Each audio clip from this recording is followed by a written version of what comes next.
Sports. We are Fox. We are Ohio.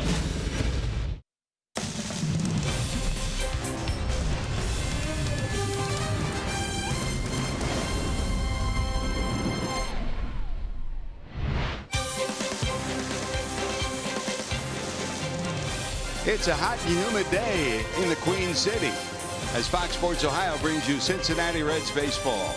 This afternoon, it's the final of the three-game series before the Reds hit the road. It's the Reds against the St. Louis Cardinals on Fox Sports Ohio. Hi, hello, and welcome to Cincinnati, everyone. Along with the crafty left-hander Chris Welch, Jim Day, and our entire crew, I'm George Grant. The Reds hit the road after today with interleague play coming up at Kansas City. They'd sure love to do it with a win to hit the road and do it in style today. Well, recently, George, the Reds have been pretty good in that last game of a three-game series when they've lost the first two. So the getaway magic has been shining down on the Reds in a nice way here. So maybe that'll happen here this afternoon. They'll give the ball to Anthony Desclafani. Good to see him back after 2 years of injuries. His first start, not what he wanted, but you saw some bright signs. Well, you saw some good signs, but just consider here for a while, you know, the pitches where they are in the zone. We're going to show you early on. He got roughed up, and it was in that ball game. He did get roughed up, but look where these pitches are. I mean, anybody's going to get roughed up when they throw them up there. When he got better later in the ball game, he was making better location with his pitches, keeping the ball down. You know, Desclafani's a guy that basically likes to pound the bottom of the zone, and that's where he has to live. He's ready to go today. When you talk about getting ready, for him it's mental as well as physical. Chris, he just wants to contribute to this ball club. Well, you got to remember, though, that you're asking a guy to come off the disabled list for a major extended long period of time and then go in and pitch in the big leagues while the teams that he's pitching against and the batters are already in the flow of the season. I mean, they're in mid-season form right now, and basically this is coming right out of spring training for Desclafani. So, you know, be careful where you set the bar of expectation. I think in the long run, Desclafani will be fine, but in the short run, he's going to have to really work hard to be where he needs to be. Talk about the bar of expectation. Michael Wacha pitched yesterday. He's been tough against the Reds. How about Carlos Martinez? He's been just about untouchable against the Reds this year. Well, another Reds killer, unfortunately, and here's an example of a young man who has completely changed his pitching style from the time that he made the major leagues. He was once touching around 100 miles an hour. Now he features more changeups, sliders, curveballs, and cutters than he does four-seam fastballs. But when he reaches back, he still has it. He's wondering, though, whether he's going to have that good fastball. They came off the disabled list last time out. He was afraid of hurting his arm, so he held back and had really one of the worst outings of the season for him. So maybe the Reds are catching him at the right time today. Hey, Scooter, Gennett's been hot. Joey Votto's been hot, but nobody's been hotter than Jesse Winker. Jim Day takes a look at Jesse with the big bat next on Fox Sports Ohio.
Chevy. Check out their award-winning lineup only at your Tri-State Chevy dealer. By Skyline Chili, feeling good, it's Skyline time. And step up to GMC with nearly $4,000 purchased cash on an Acadia Denali when you finance through GM Financial. Hey guys, meteorologist Brandon Orr here from Local 12. Another hot forecast just like yesterday. Temperatures are going to reach the upper 80s. We're watching out, especially to the west, for some large squall lines to move through later on today with some thunderstorms. Some of those could be severe. We're watching out for some damaging wind gusts as well as some small hail and some very heavy rain. Some of this rain could linger a while behind the main thunderstorm line, so we'll watch it closely on radar and keep you updated. I'm Local 12 News meteorologist Brandon Orr. Enjoy the game right here on Fox Sports Ohio. There's a beginning production out of Schebler, who's been leading off and getting production as well from their other corner outfielder, that being Jesse Winker. We knew this guy could hit. It's been much like any young player, up and down, and lately certainly been up. Last 6 games, .458 average, 4 multi-hit games, double, 2 home runs, including that walk-off home run in the 13th against Colorado, 6 RBIs, .519 on base percentage, and slugging at a .750 clip. So Winker and Schebler have been getting it done, both in the lineup today. Speaking of which, George and Chris are standing by with the play-by-play action. They'll have the lineups and the call. Reds and Cardinals, Sunday afternoon affair from GABP.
The Cincinnati Reds. It may not be reproduced or retransmitted in any form, and the accounts and descriptions of this game may not be disseminated without the express written consent of the Cincinnati Reds.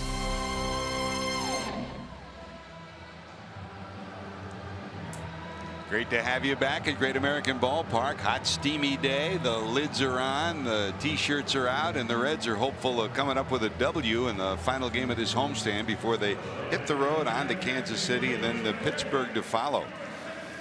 Anthony Desclafani and his teammates, Eugenio Suarez, take the field for the final of this 3-game set as the Reds try to get off the schneid against St. Louis. They've lost 11 straight against the Cardinals at Great American and 13 straight overall against St. Louis.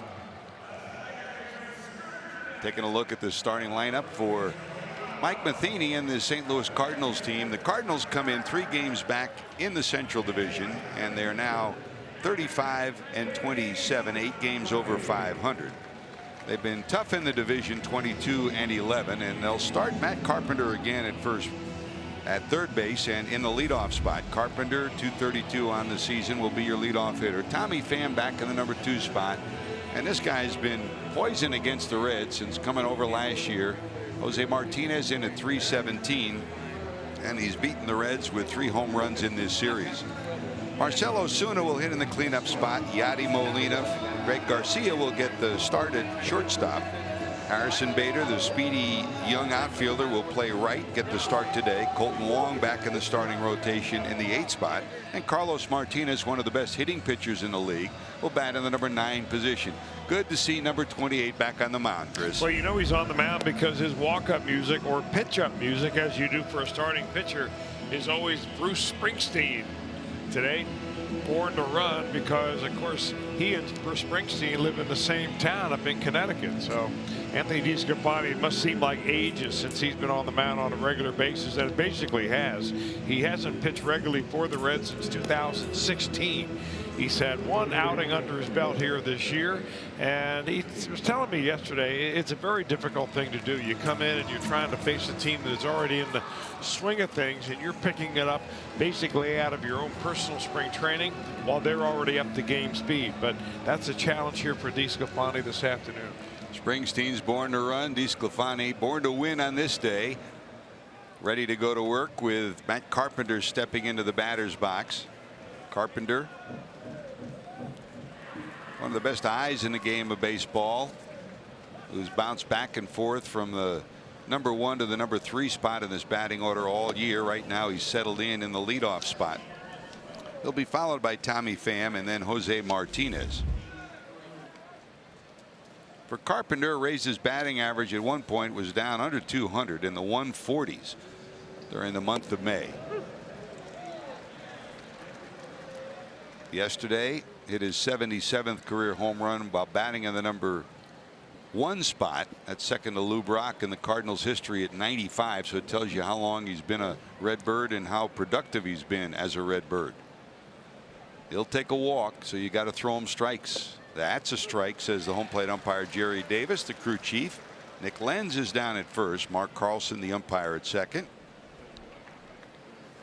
You know, if you can establish yourself down at a certain part of the zone where you excel, Desclafani down the bottom of the knees, if you can establish that down there, you can begin to inch a little bit lower and the hitters will begin to chase.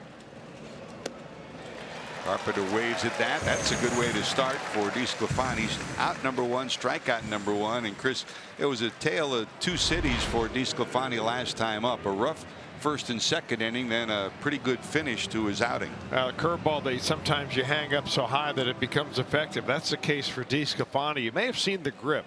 He throws what you would call a spiked curveball, where he puts his index finger up into a seam. Off the hip, can he get there in time to make the throw? He does. Good job by Desclafani. They get the speedy Tommy Pham at first. Boy, Pham's got to feel like he's hitting a little bit of bad luck in this series. He's hit the ball hard, not a lot to show for it. A shin burger right here as Desclafani's able to scamper and make the play. Good job by Votto at the other end on what was a sinker coming from his pitcher. You know what they say from the dugout when that happens? Put a glove on that Put shin. a glove on it. Charge that ball. Well, here's Martinez. Well, after nearly 900 games in the minor leagues, he sure proved that he's a major leaguer. Here's another bullet off his bat. A one-hopper into left center field. He'll take a big turn, go to try for 2. They got a shot at him. The throw will be wide, and he gets the hand in. Billy Hamilton had a long way to run to get there. His throw just a shade to the right field side, and a good slide by Martinez saves him a double. You know, perfect timing really for Martinez to try to stretch that into 2, because you've got 2 outs. You know, you want to get into scoring position. If you happen to make an out here, and the Reds are going to ask for a replay on this. The slide, very good one there by Martinez, tries to hook around and get his hand in there before he's tagged. I'm not so sure he got in there. And we'll take a close look at it while they'll take another look at it in New York. Does the left hand get on the bag before the tag by Scooter? Great diving effort by Scooter. This shouldn't take long. He's out. It looks like the contact made with the shoulder before the hand. And it doesn't take long. Out, says Jerry Davis. So another outfield assist for Billy Hamilton. And give the assist to Scooter, too. He dives to make the tag before the hand touches the bag.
That's the way to start it. Anthony Desclafani, even giving up the hit, has a 1-2-3 inning. Give a credit to Billy Hamilton and a credit to Scooter Gennett to get him out of that runner in scoring position situation.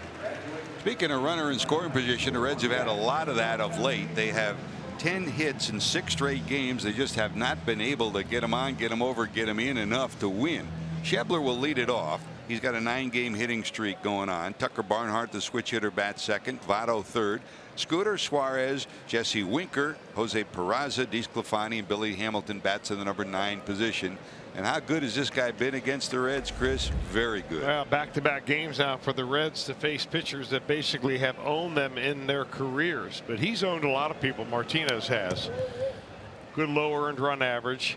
You know, he's a guy that has completely changed his pitching style since coming into the major leagues. He used to be like Luis Castillo, fastball, changeup.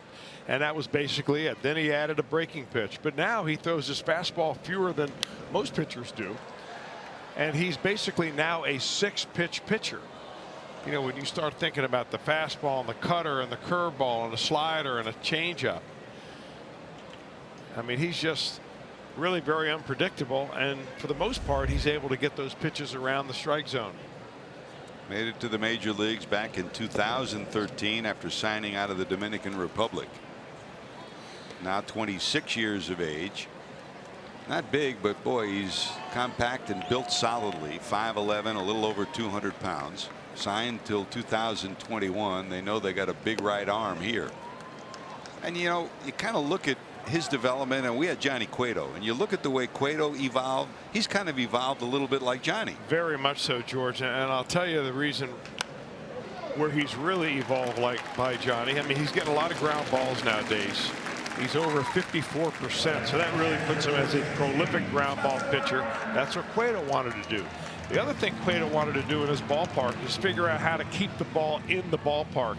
And nobody's doing that better than Martinez right now. He has given up only 1 home run this year after giving up 27 last year. So he's found a formula to fight that exit velocity trend, which is keep the ball down around the knees. They can't seem to elevate that one. And really, that's been a story of the Cardinals' whole starting pitching staff. The Reds have given up, their starters have given up 70 home runs this year. The Cardinals have given up only 27.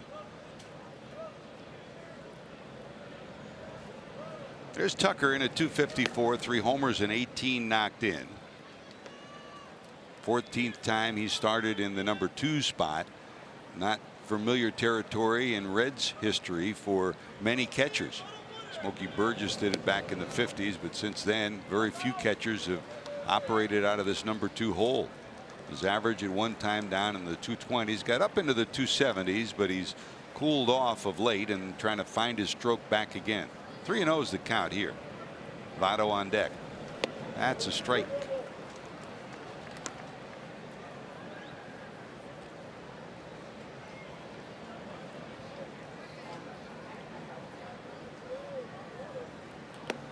There's a walk. Reds get their first base runner.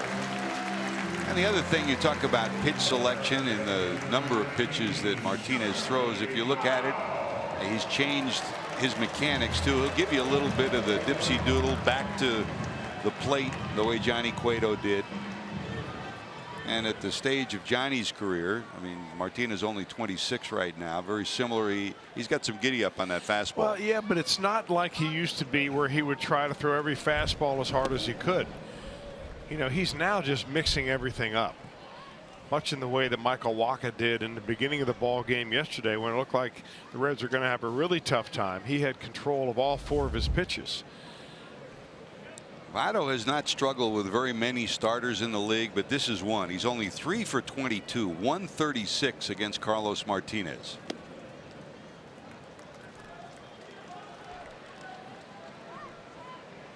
You don't see those numbers attached to Joey Votto in a starting pitcher very often. Barnhart short lead down at first. Scooter Gennett on deck.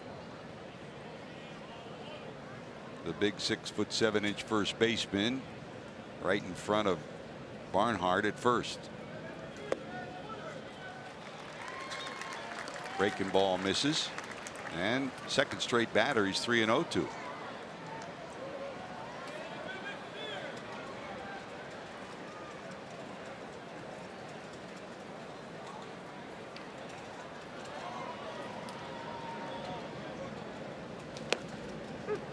That's a strike. You mentioned ground balls, Chris. That's been one of his really calling cards for the last couple of years. I'll tell you what else is his calling card is his hit batters. He is #1 in hit batters over the same period of time. So, you know, you can start drawing your own conclusions. But he doesn't. He pitches inside with no fear, and now he's walked a couple of batters in a row. Maybe Gennett can make him pay. Mike Matheny itchy at his seat in the dugout as he's seen his starter walk too. Let's check your Ford defensive alignment for this Cardinal club. They've committed 48 errors on the season. That's 9 more than the Reds. Osuna, Pham, and Bader. Bader and Pham, great speed in the outfield. In the infield, Carpenter starts the day at third. Garcia gets the start at short. Colton Wong at second, and the big lanky first baseman Martinez, and of course Yadi Molina, the 8-time Gold Glove winner, behind the plate. There's Scooter in at 342, 12 homers, 45 knocked in. This one sliced into left center. Pham is there. He'll glove it. There's your second out of the inning.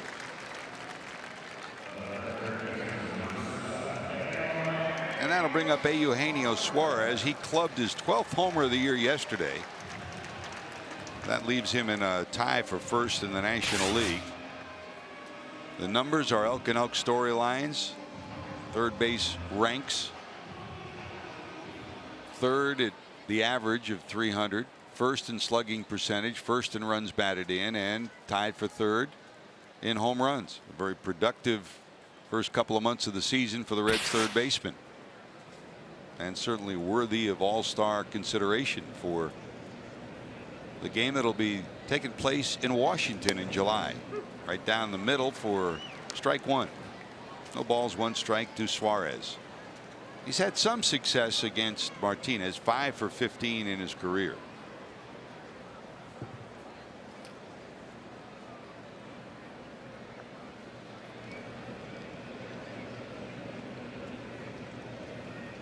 Breaking ball misses. Martinez did spend some time on the disabled list. His ERA was #1 in the league before he went on the DL. He had a right lat strain, and his first start back, 4 innings, a no decision, and 4 erratic innings. So Mike Matheny's got a close eye on his big right-handed pitcher.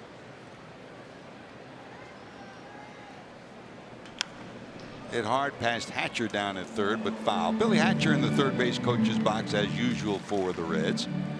And as usual, Freddie Benavidez in the first base box for Cincinnati. Reds come into the day 22-43, now 17.5 back, and only 6-21 in the Central Division against Central Division opponents.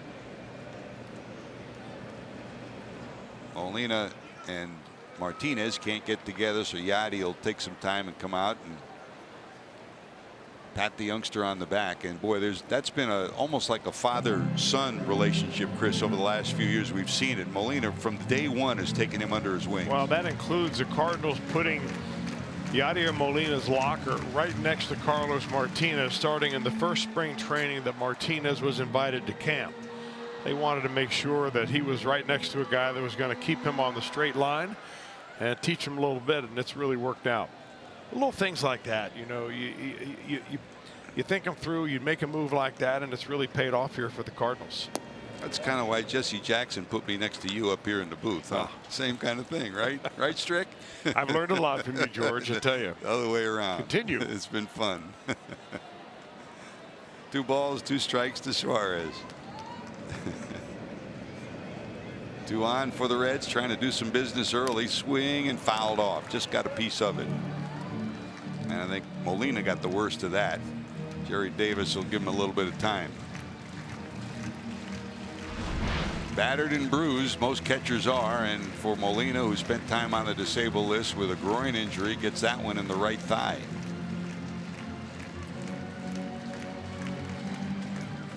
Well, you marvel at any catcher, but you marvel at catchers that have good offensive numbers after the beating they take. Johnny Bench talked about it so often. You pay the price later in your life, but man, you're like a pincushion back there. Even today with the better equipment. In the old days, it was a lot tougher. Suarez will step out after Martinez and Molina roll through the signs twice and now finally get together.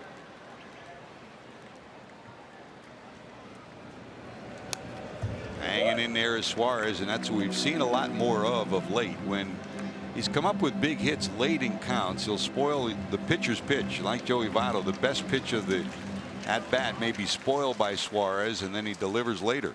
Yeah, pitchers are bound to make a mistake. You just hope to hang around long enough to get one. Molina wants this one away, and that's wide. Did he go? Yes, says the first base umpire. Suarez doesn't believe it, but the first base umpire, Nick Lenz, says he did. Red Strand a pair. We're still scoreless going to the second.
Cincinnati Reds app. Customize your experience to catch every moment this season. Get Reds home screen icons and features such as the MLB.TV game of the day, pitch tracking, in-game highlights, live radio broadcast, stats, news, and a whole lot more. Download MLB At Bat today. Here we go to the second. Marcell Ozuna will lead it off. Molina and Greg Garcia will follow. Great to have you with us, George Grand, Chris Welch, Jim Day, and company for the final of the homestand, final of the 3-game set. Ozuna came over on the offseason deal from Miami for 3 prime minor league prospects that the Cardinals unloaded to help bolster an offense that struggled last year. 2 years ago, the Cardinals were in the middle of the pack in home runs. They were 8th in the league in home runs.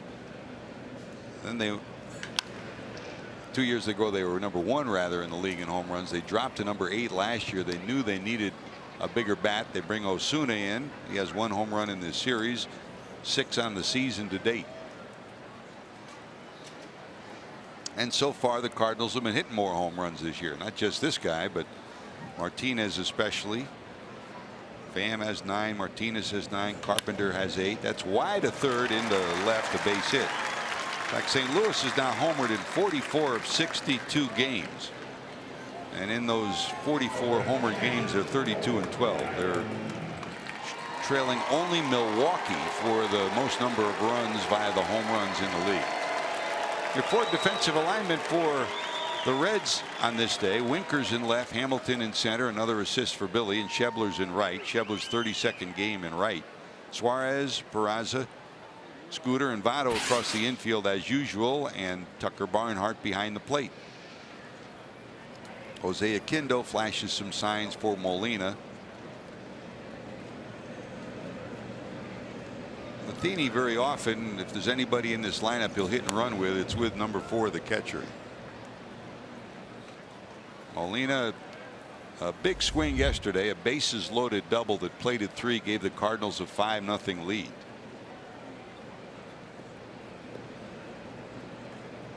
In a game the Cardinals eventually won against the Reds. The Reds battled back once again late in the game. They've had plenty of hits, 10 hits in the last 6 games, but just have not been able to close the deal. Up high, 1-1.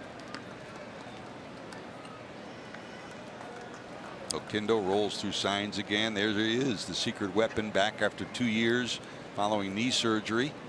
Missed a whole year rehabbing, and then another year he spent going through the minor leagues. Good to see number 11 back, Chris. What a lifer. Yeah, he's the guy that is synonymous with third base coach and St. Louis Cardinals. And infield and base running. You saw him lean towards Ozuna down at first, and what he's really saying, you know, bluff. And Ozuna responded by doing exactly that. He learned from George Kissel as a defensive instructor and is one of the top 3 defensive instructors in all of baseball, but he's also a great base running instructor. And he'll get on your case too. 1 ball, 2 strikes.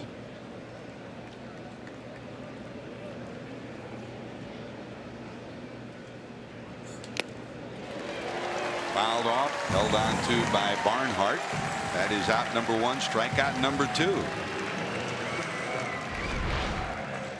Well, a fastball, and it just has extra life on it right there. You see Barnhart actually set up off the plate, but look at that ball really move for Desclafani. Gets it right back, tipped just barely by Molina, but he gets a strikeout, number 2 on the day for Desclafani. That's a great sight, Chris. It's been a while since we've seen the ball jump out of Desclafani's hand. He just had a hardest time staying healthy. I mean, one thing after another, especially the oblique, which seems to be a very trendy injury for pitchers nowadays. They don't require surgery, but it just takes a long time to let that muscle in your rib cage finally heal up when you tear it. 1 ball to Greg Garcia, making his 6th start at short this year. Good utility player. Will play around the infield. They have a very versatile infield, and you know, this is similar to, you could say, what the Reds are doing with their drafting and what they're trying to do in the minor leagues. sign versatile players that can play multiple positions, gives you more options. And this guy will help you with the bat too. An outstanding pinch hitter. 1 ball, 1 strike. Show and bunt, takes a strike. Suarez was back behind the bag, 3 steps behind it. A little deeper than double play depth. Well, that's the pitch right there that either makes or breaks Anthony Desclafani on any given day. His ability to paint the inside corner at the knees and the outside corner at the knees. Desclafani to the stretch. Osuna short lead. Some guys like to pitch north and south. I think Desclafani's stuff really translates better when he kind of goes in and out and staying down low. Occasionally you want to throw one to change the eye level, but for the most part you get that sinking fastball and everything else going down and start it down around the knees. There's the 1-2. Osuna not going. Just miss it inside. Barnhart held it there for an extra instant. And you know Greg Garcia's story. He is the grandson of Dave Garcia, the longtime coach and manager. Boy, he didn't miss by much. I tell you, you want to speed the game up, call that pitch a strike, and you'll see hitters swinging the bat more. I think we're both in the same camp. I just, you know, George, and I've read some studies about this, and it's human nature for umpires not to want to make a call that actually changes the game. So calling a ball there doesn't change the game. Calling a strike, strike 3, changes the game. And it's human nature to be reluctant to do that. That time, I mean, how many are you going to get there, Greg Garcia, before you finally say, I can't take those inside anymore? Strike zone, and you know, you're a lifelong member of the pitchers union. The strike zone, yes, has gotten smaller and smaller over the years. And you know, you talk about speeding up the game. For my money, you make the strike zone a little bit bigger, the game will get a lot speedier. Well, that's uncanny control though for Desclafani, for a guy that's missed so much time. He's got good command here today. 3 strikeouts, 2 strikeouts in the inning. Here's Harrison Bader. I mean, just painting that outside corner. Get that number 7 detail brush. You dip it in a small little can. You just put one little stripe on the outer edge. I thought you painted by the numbers. Well, your numbers will be good if you can paint out there. Amen. Strike 1 to Bader. He's in at 257. Some power, 5 homers, 6 knocked in. Minor league player of the year. Can play every outfield position. He'll come off the bench and steal a base. This is a part of the strike zone Desclafani likes to own. I mean, why doesn't, that's a safe zone right there. I don't understand why more pitchers, even on this Reds pitching staff, don't adopt that rather than trying to, you know, throw the ball by him. 2 strikeouts. He's ahead here 0-2, and they'll chase Osuna back to first. You know, Bader's a very aggressive guy, and now you can just expand the zone a little bit on him. You can bounce a ball in the dirt. He'll probably swing at it. He's got a quick back and hit a fastball. If you come inside, you need to come off the plate. In a funk in June, he's 1 for 17. This one dribble foul. And that's also, we talk about the story of young pitching for the Reds. It's also a story of young hitters. The roller coaster ride. Had a great month of April. In fact, he had 2 big offensive games against the Reds and 2 outstanding defensive catches against the Reds in the series here in April. His season for the Reds has been very impressive, over 300. I guarantee you that the damage that he has done has been on pitches that are thigh high and above. You just tell the way this guy's built, number one, and where he holds his bat and the level of that bat, that he's a high ball hitter. I mean, you don't need a supercomputer to tell you that. You just keep the ball down, you expand the zone a little bit down and away right here, and he'll probably chase. 1 ball, 2 strikes. Bounce back through the middle. That'll make it into center field for a base hit.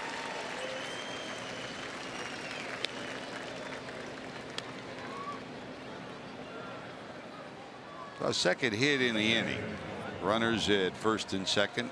And here comes Colton Wong hitting in the 8th spot. Yeah, both hits are really the same. They're just ground balls that happen to find a hole. That goes back through the middle. The hit by Osuna was basically a ground ball between third and short.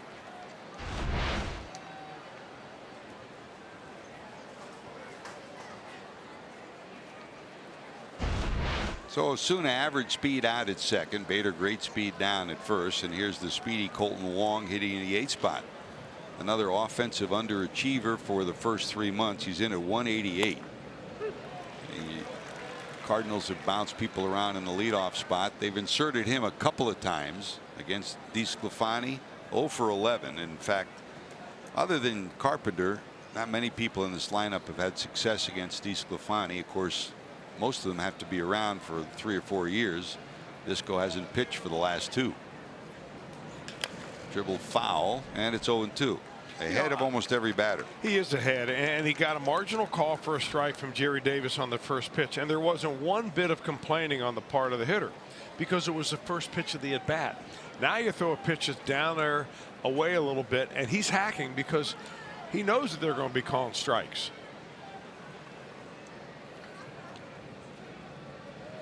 Desclafani peers in as Barnhart rolls through the signs 3 times, and they'll try it again. And let's go back to square one.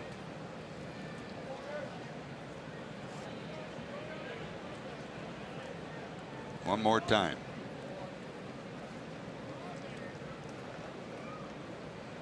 And they'll make no mistakes, get together. Well, you know, maybe it would be worth a phone call out to Bronson Arroyo, because when Arroyo pitched, you know, he had so many different pitches. Yep.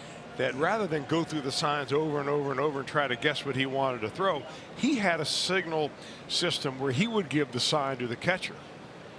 And it would maybe be how he was positioning his glove, or where he stood on the rubber, or how many times he nodded his head, things like that. Those are easy to change, and those are easy to develop. So if a pitcher really wants to call his own game, you know, there it is, wide open to him. Old school in the day, a lot of pitchers did that.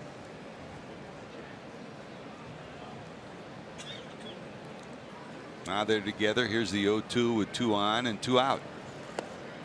Ooh, just missed again. Human nature.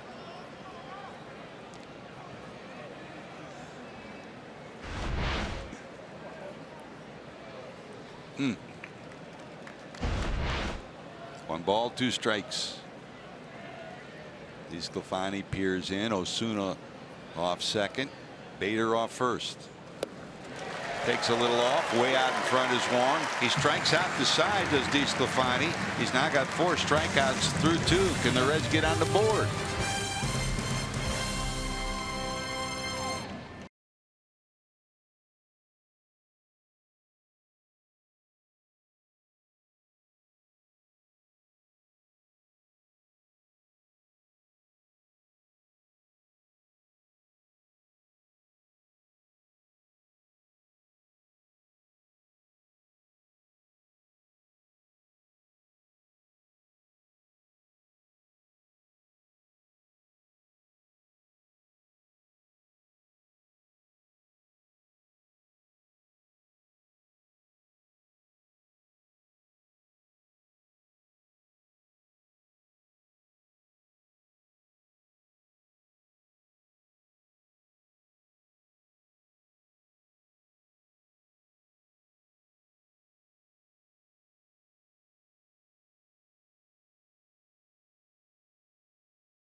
Favorite hippo, Fiona, with the special ticket package.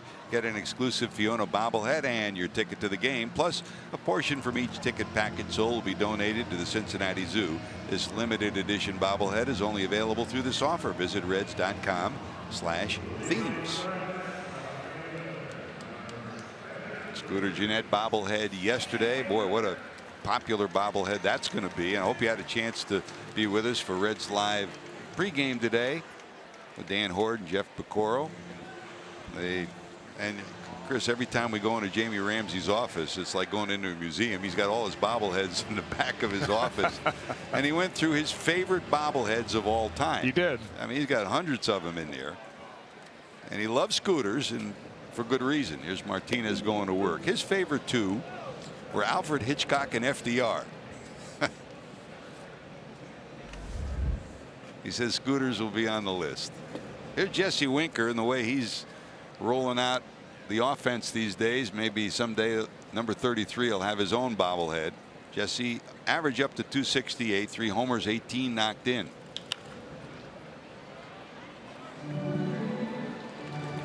Now, of all the bobbleheads you've seen, almost every one of them is going to be sitting right there. You see Billy Hamilton's and Jim Maloney's right there.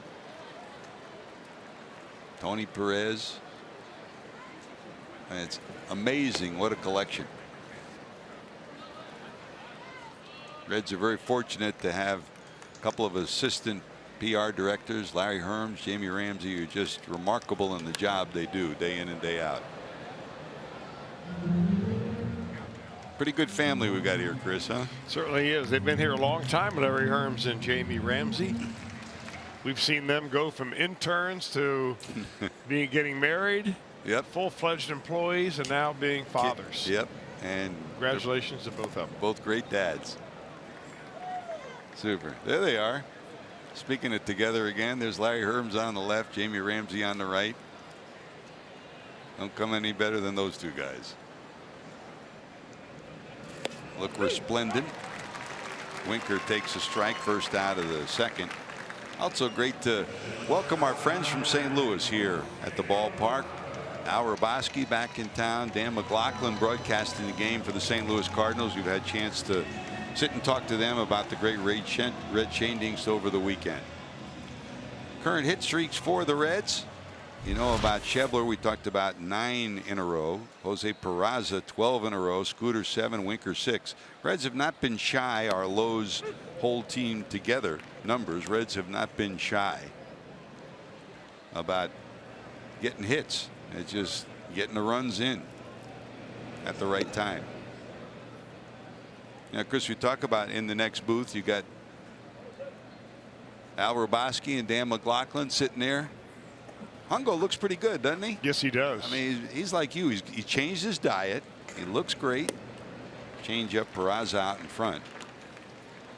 There he is. They look cool, calm, and collected today. I don't know about the change of the diet. I had breakfast with Danny McLaughlin and a couple of the other guys with St. Louis, and they were all eating breakfast. And Hungo, maybe his secret was ice cream and sprinkles at 11 in the morning. That's the J.K. Smith diet.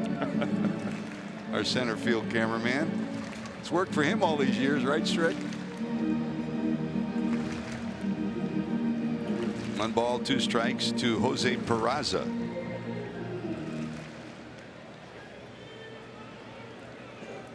Peraza against Martinez in his career, 3 for 5.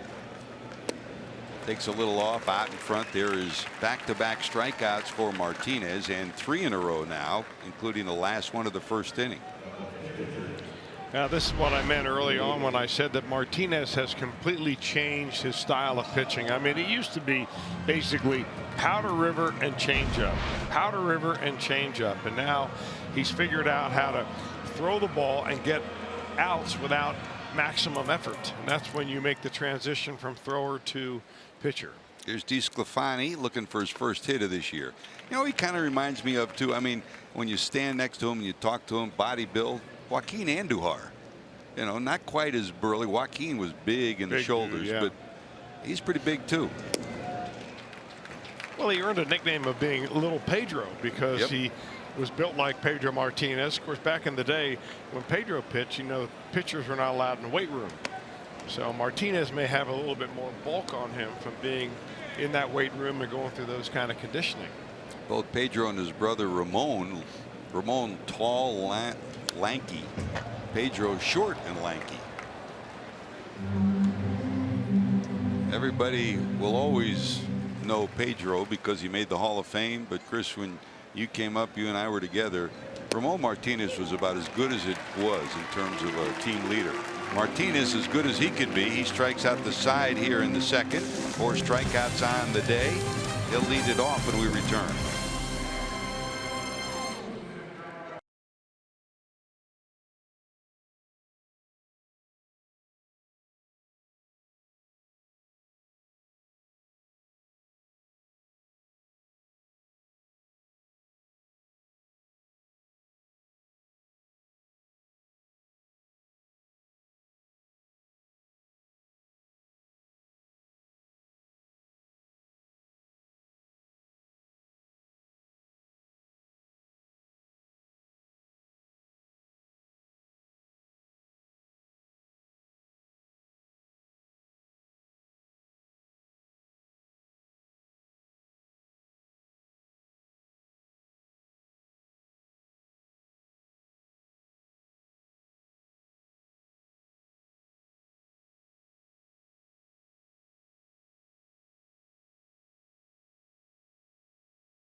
Park on Saturday, June 16th for the Luke Bryan What Makes You Country Tour featuring Sam Hunt. Get your tickets today at reds.com/Luke Bryan.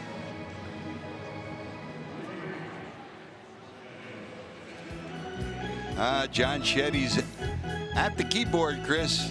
Yeah, you can. Let's let you just listen. Go ahead.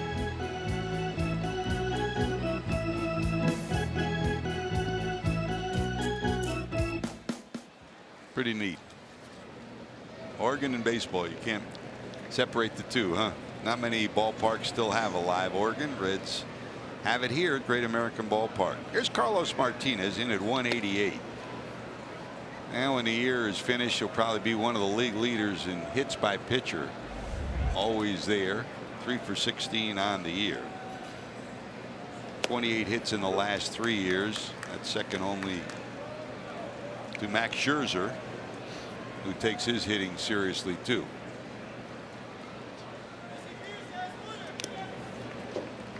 Fouled off, 1 ball, 2 strikes.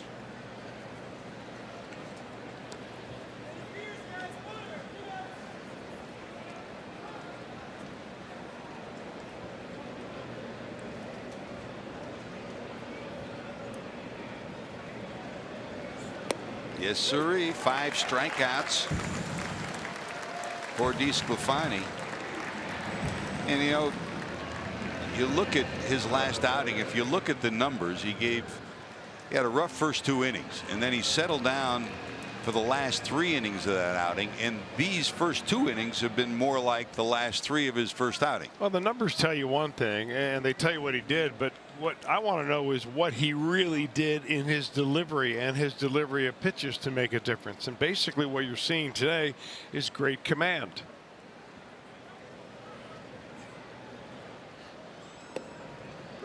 The ability to throw a breaking ball when you're behind on the count, the ability to get ahead of the hitters with your breaking ball if you have to, like he did right here with Matt Carpenter. Carpenter struck out in the first to lead off the ball game.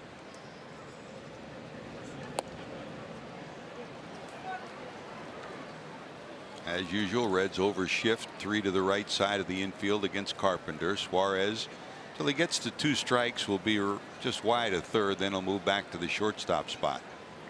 Carpenter has been known to drop a bunt down if you don't stay close at third with the shift.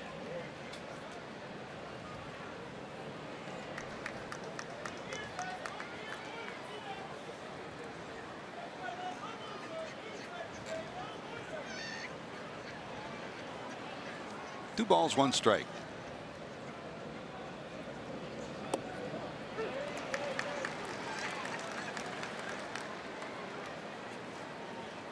And when he was healthy, Chris, always great to watch Disco pitch because he gets the ball and pitches. Well, that's one of the ways you take control of the ball game as a pitcher, is that you set the pace. Because if you're ready and the umpire is ready, he's going to try to get that batter in there to get the game going. Ripped even through the shift for a base hit. Base hit by Carpenter. Got that one up a little bit. You talk about consistency. That's exactly what Disco tells us he's striving for. Well, it doesn't mean that every time you throw a pitch down, he's going to be able to be okay. Those are still unacceptable. You know, I expect. You know, I probably put more pressure on myself than, you know, anybody else around here does. And you know, when it's go time, I've had a 1.5 years off. You know, I don't want there to be any break-in period. I want to, you know, come out the gate hot. And you know, I didn't do that. So you know, I was disappointed. 1 out, 1 on, and here's Tommy Pham, hit a bullet off the leg of Desclafani. First time up, was thrown out at first.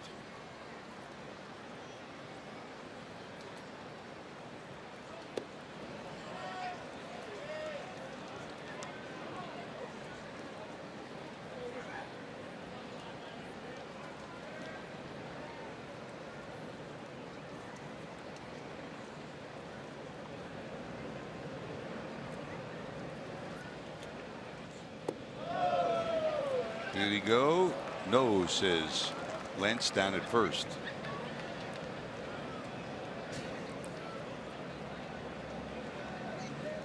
First 3-0 count for Desclafani this afternoon.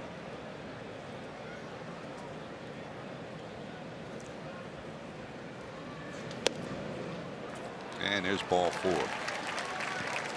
So after a strikeout, a base hit and a walk, 2 on, and here comes Jose Martinez, who as he only had the first hit for the Cardinals today. It came in the first. A single to center was thrown out, trying to stretch it into 2. Well, you put the pressure on yourself when you walk a couple of walk one batter in front of Jose Martinez. Clearly the big bat in this lineup right now. And he hit the ball very hard his first time up. He's homered in his last 3 games, 2 of those against the Reds, 4 homers all told. Reds double play depth, middle of the infield, breaking ball, and Barnhart says, let's put the brakes on this right away. After the walk, he'll go out and talk to his right-hander. In fact, it was Tucker Barnhart who suggested a little bit of a mechanical adjustment after those 2 rough innings in his first start, and then he got back on the beam for inning number 3. Well, the mechanical adjustment was about as simple as you can be, which is just slow it down a little bit. You know, once you start speeding up and slowing down, you know, you got to find the right rhythm and the right pace that matches your arm and release.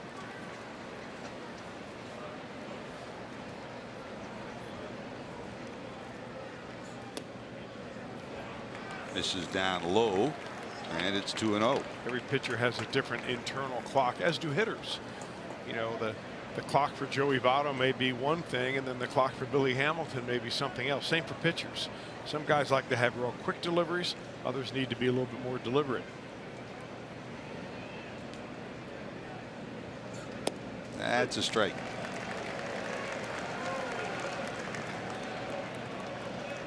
Martinez steps out, looks at Oquindo down in the third base coach's box, and then steps back in. This big, lanky, 6'7" first baseman has really provided some spark to this Cardinal offense last year and this year.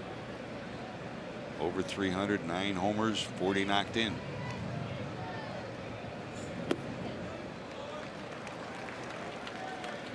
And we go 3-1.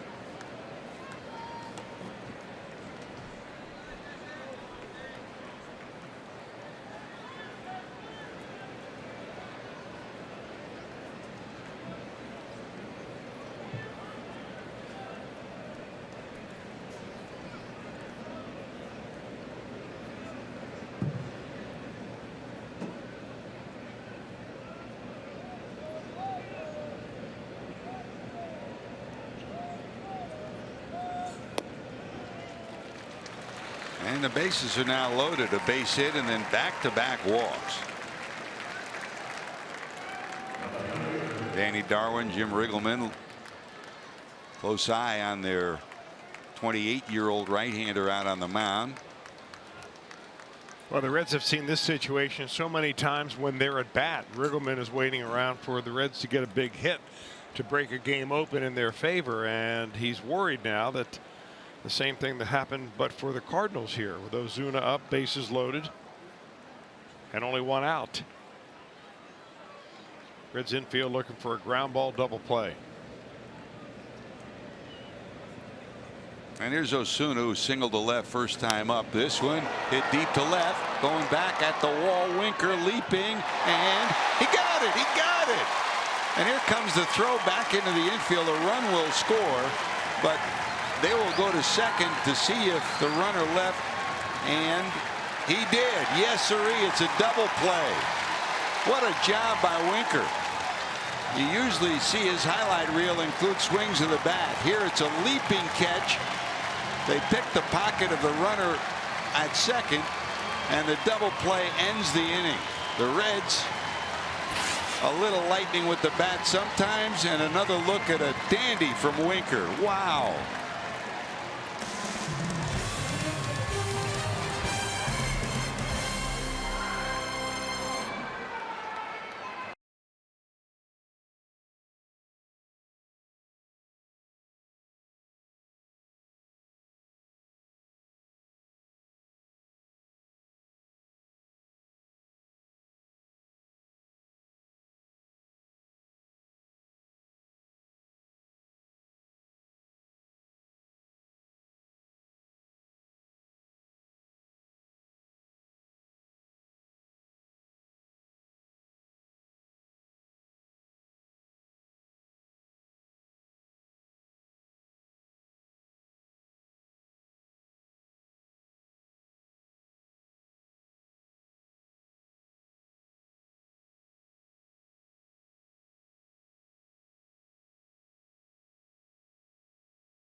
Back at Great American Ballpark, you see crew chief Jerry Davis talking to New York. The Cardinals have challenged the play on the field, the catch. If you look at the replay, the question is, did the ball hit the glove or the fence when Winker went up for it? If it hit the glove and he held on, it's an out. If it hit the fence and then went into his glove, it's a live ball.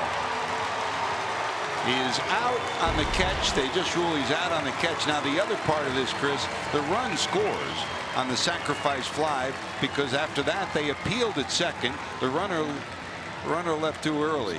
Hold on, now they're saying that it was not a catch.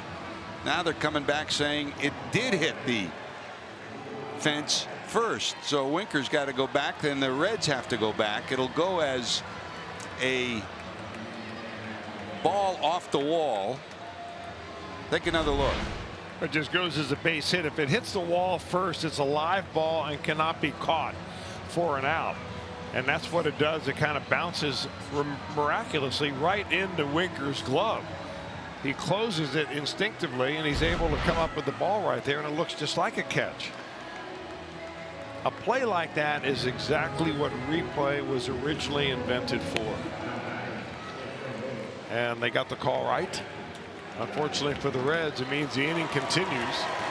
Bases loaded now, one out, one run in. Carlos Martinez is sitting at second after Scooter Gennett was standing right next to the umpire. Scooter's explaining it to Carlos Martinez. So the end result is it'll go as a base hit, and the run will score. The bases will remain loaded.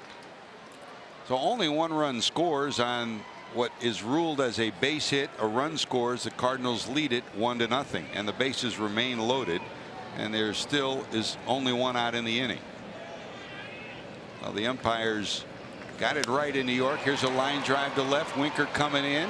Runner tagging at third. Here comes a throw to the plate. It will be in time, but can't hold on is Barnhart, and the run will score. So a sacrifice fly plates the second run. A short hop to Tucker Barnhart. Tucker smothered it but couldn't get the tag down. The run scores, and the Cardinals lead it 2-0. Boy, Molina did the same thing yesterday. Came up in a big situation, bases loaded. The first pitch he sees. Yesterday was a fastball that he lined for a double. This one hit it very hard, but a sinking line drive to Winker, and the throw just not good enough to get the runner at third. It's a toss-up if you're ever going to get this particular type of play. Fairly deep, good throw by Winker to make it even close. And even if Barnhart holds on, Pham, great speed, beats the throw to the plate. So 2-0 Cardinals. And now runners at first and second, but with 2 away. We've seen it so often in this series. 5 runs scored off walks in game 1 of the series. Another story yesterday. And here the 2 walks in the inning prolonged the inning. It was only 1 hit and 2 walks that loaded the bases. That comes back to haunt the Reds here in the third. First and second, 2 outs for Garcia, who struck out first time up.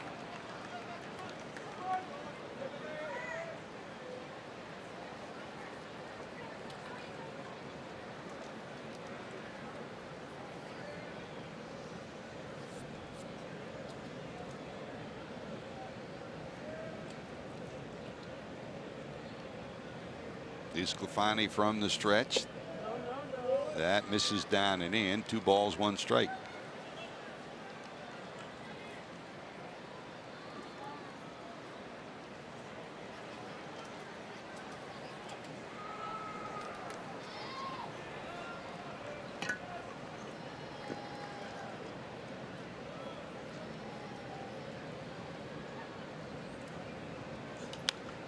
Popped up left side.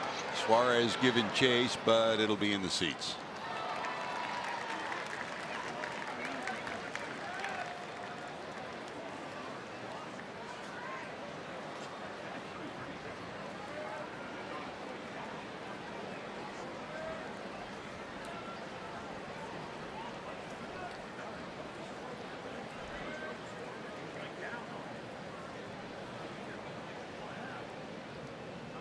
Martinez walked. He's sitting at second. Osuna, after his base hit, is down at first.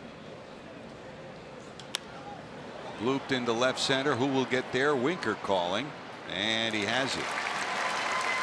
Well, the walks prolong the inning. A base hit by Osuna and a line drive sacrifice fly off the bat of Molina, and the Cardinals have a 2-0 lead.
And once again, that discussion of should he give up switch hitting came up again today. Manager Jim Riggleman talked about it extensively this morning.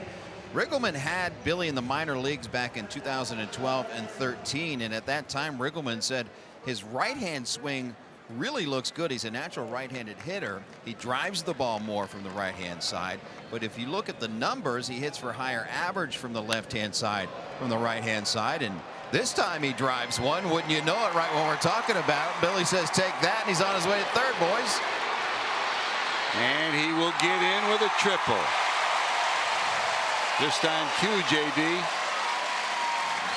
Finish your story about Jim Riggleman. Well, I tell you what, that was the reverse jinx, if you will, because he drove the ball left-handed right there. But if you look at the numbers, he hits for higher average left-handed than right-handed.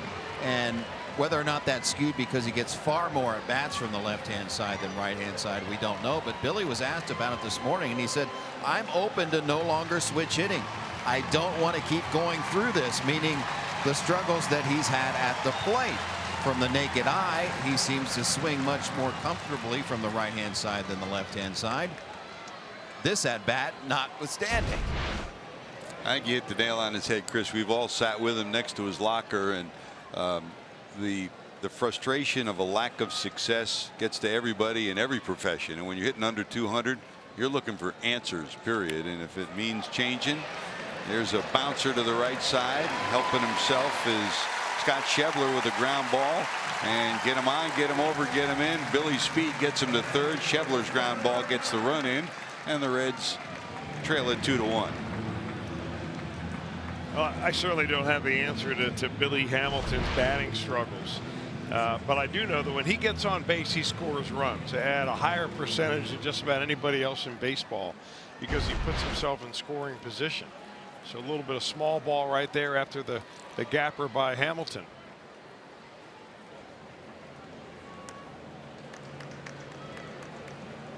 And the bottom line of all of this is we've all seen it. Reds fans, all of us up here, and people around baseball. He's electric when he gets on base. I mean, here's Jim just talked about Jim Riggleman about his hitting. Here's Jim talking about him when he gets on base.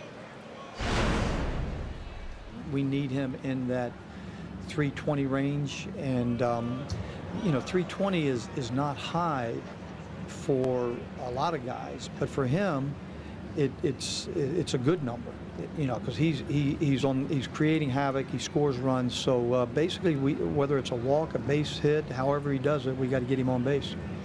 And the manager's not talking about batting average, he's talking about on base percentage. You know, you shoot for 400, and if you're 350 or better, you're average. But if you're Billy Hamilton, if you can just get on at the 320 range, he's going to be an impact player. You know, the interesting thing is, George, is that, you know, a lot of people over the past year saying, hey, Billy, you know, your on base percentage lifetime average is under 300. It's right at 297. So in order for you to get on base more, all you have to do is walk more. Well, this year he's walking more than he ever has percentage wise, but he's hitting much lower.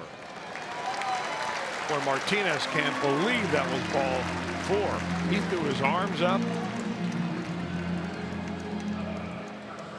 And he's being told by Molina that it indeed missed the plate. He went to Molina. He wasn't looking at Davis. He was looking at Molina, saying, was that down? And Molina said, yes, it was down. Here's Joey. Votto walked back in the first. Barnhart walks for the second time. 1 out. Mike Matheny rolls through signs for his catcher.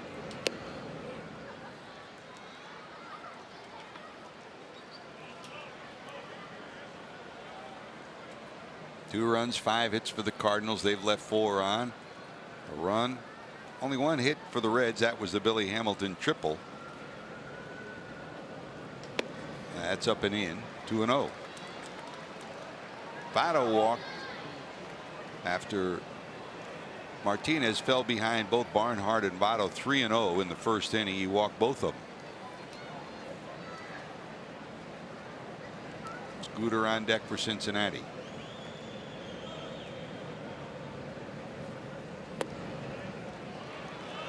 And that's low also. 3 balls, no strikes. Yeah, Martinez figured now that all of a sudden the strike zone has shrunk a little bit. He walked 2 in the first inning. He'll have spouts of wildness.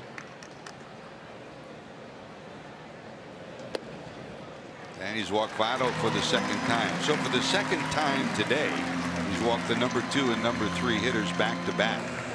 And here comes Scooter, who flied out for the second out of the first inning. Yeah, you may notice that pink glove that Carlos Martinez has out there, and he wears that for a specific reason.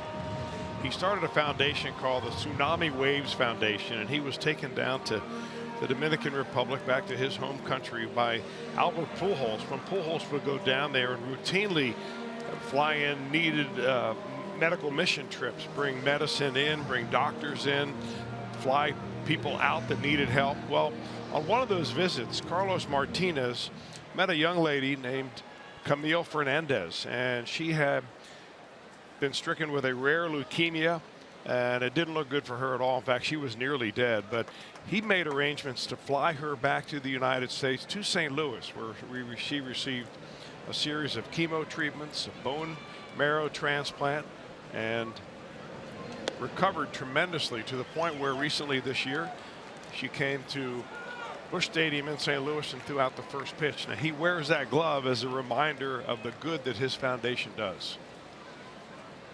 Sensitive young man. You know the story about that number 18 he wears. He changed his number from 44 to 18 after Oscar Taveras, one of his former minor league and Cardinal teammates, was killed in an automobile accident, and he honors him each day and every time he pitches. 1 ball, 1 strike to the Red second baseman. Scooter has a homer and 8 hits off Carlos in his career, 8 for 34 overall.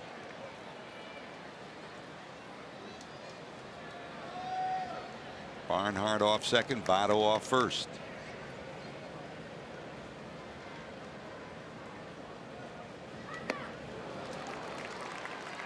High fastball, swing and a miss, 1-2.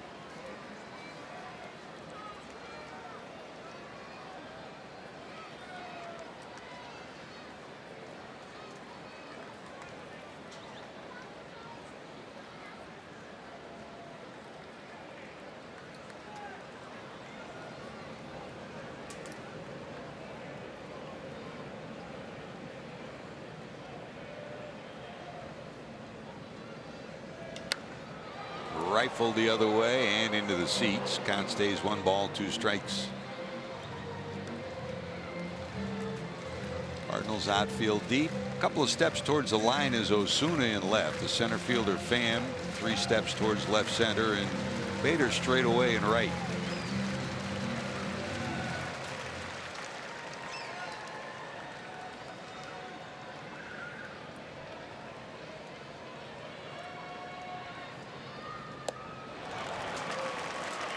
Locked him up, swing and a miss, and that's strikeout number 5 for Martinez. 2 away. Locked him up with a breaking ball right there. That was a slider, and he throws various speeds on his breaking pitch, which makes him, you know, very tough to get along with. Awkward swing by Gennett. Used to be a lot easier to and more predictable. Martinez was. Fastball, changeup. You could pretty much sit on one or the other, and you're going to get it. Now you've got one of 6 to choose from. There's Suarez, struck out to end the first inning with 2 runners on. That fastball misses inside. Did it get him? It did. It clipped him, so 2 walks and a hit batter. And that'll get Jesse Winker to the plate, who struck out in the second inning. Well, that's why Martinez is among the league leaders. In fact, he leads the league in hit batters this year. He led last year. Since 2016, I think he's in control in that particular leaderboard, not because he's plunking batters and he's a headhunter, but because he pitches inside, and when he misses inside rather than out over the dish. So that's his 10th hit batter on the year.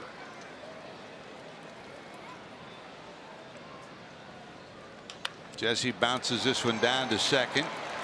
They'll get the final out of the inning on the force play, so the Reds will strand a couple, but get a run. They trail 2-1.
rotation at the time announced that he was going to the bullpen. Then he goes on the disabled list with knee inflammation. Question was, when he goes down to make rehab starts, would it be as a starter or a reliever? This is him throwing a bullpen yesterday. He will continue being a starter. He will start for AAA Louisville tomorrow. And the Reds basically saying that they want to see how it plays out, see how Homer pitches, and you've got some pitchers struggling up here, so they want to keep him stretched out. So that's a wait and see. There's Desclafani to go to work against Harrison Bader. 7, 8, and 9 due up Bader, Wong, and Martinez. Some other news from the minors, JD? Yeah, Brandon Finnegan is one of those guys that's also down at AAA Louisville trying to get his act together. Start prior, really good, but last outing 5 innings, 3 earned runs. He did get the win over Scranton Wilkes-Barre. Nick Senzel, since coming back from another bout with vertigo, has really been swinging a good bat. Hunter Green was a tough luck pitcher yesterday. He lost 1-0, his team did, but he went 5 innings, 1 earned run, and 6 strikeouts versus Bowling Green. So back-to-back good outings for Hunter Green. Thank you, JD. You've had battles with vertigo, and you know how difficult it is. You know what Nick's going through. There is no getting on the baseball field when you're suffering from it, particularly in the batter's box, George. So yeah, when I heard that he had vertigo, I was concerned mightily right away. Good news is today both rest and medication a whole lot easier to deal with it. I mean, you've been at the forefront of this, and you know, a lot of people, I mean, remember Nick Osaski went through it years ago, and his career. They didn't know anything back then. They didn't know what to do. They still don't know as much about vertigo as other things, and it really affects people different ways. When I have it, it's basically one day I'm done. It sounds like he's got the type that's every day over the long haul. So hopefully it's treatable. He says he's feeling good now, and he's playing well. Swing by Wong. Here's a fly ball to center. Billy's there. Chris, JD is not a doctor, but he plays a doctor on TV. I'm afraid my insurance has not covered trips to JD's house.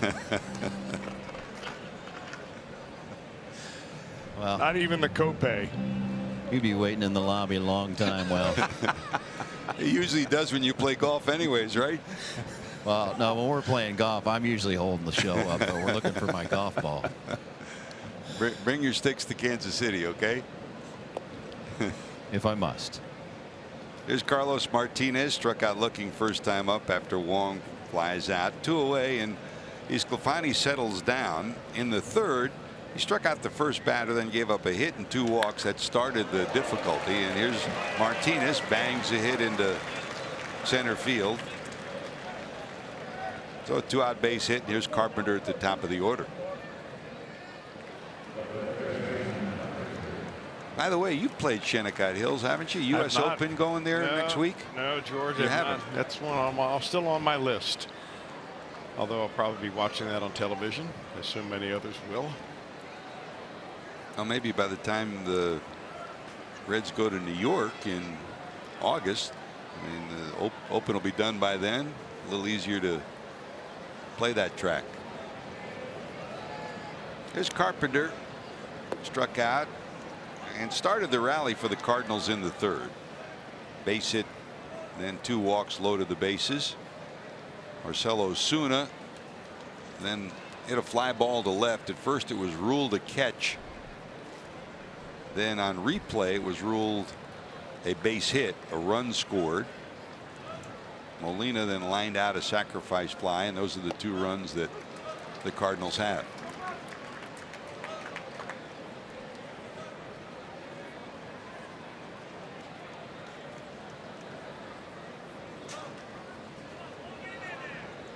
Matt Carpenter's kind of like Sean Casey when he was with the Reds. He doesn't always lead the team in runs batted in, but you look at rallies and he's usually somewhere in there. Either he starts it or keeps it going, either with a walk or a hit and run base hit. Keep the line moving, as it's often said. Fly ball. Can Billy get there? Long run. Off his glove. It'll kick away. Here comes Martinez around third. They're going to send him. Here's the throw to the plate. He is out. second outfield assist from Billy Hamilton.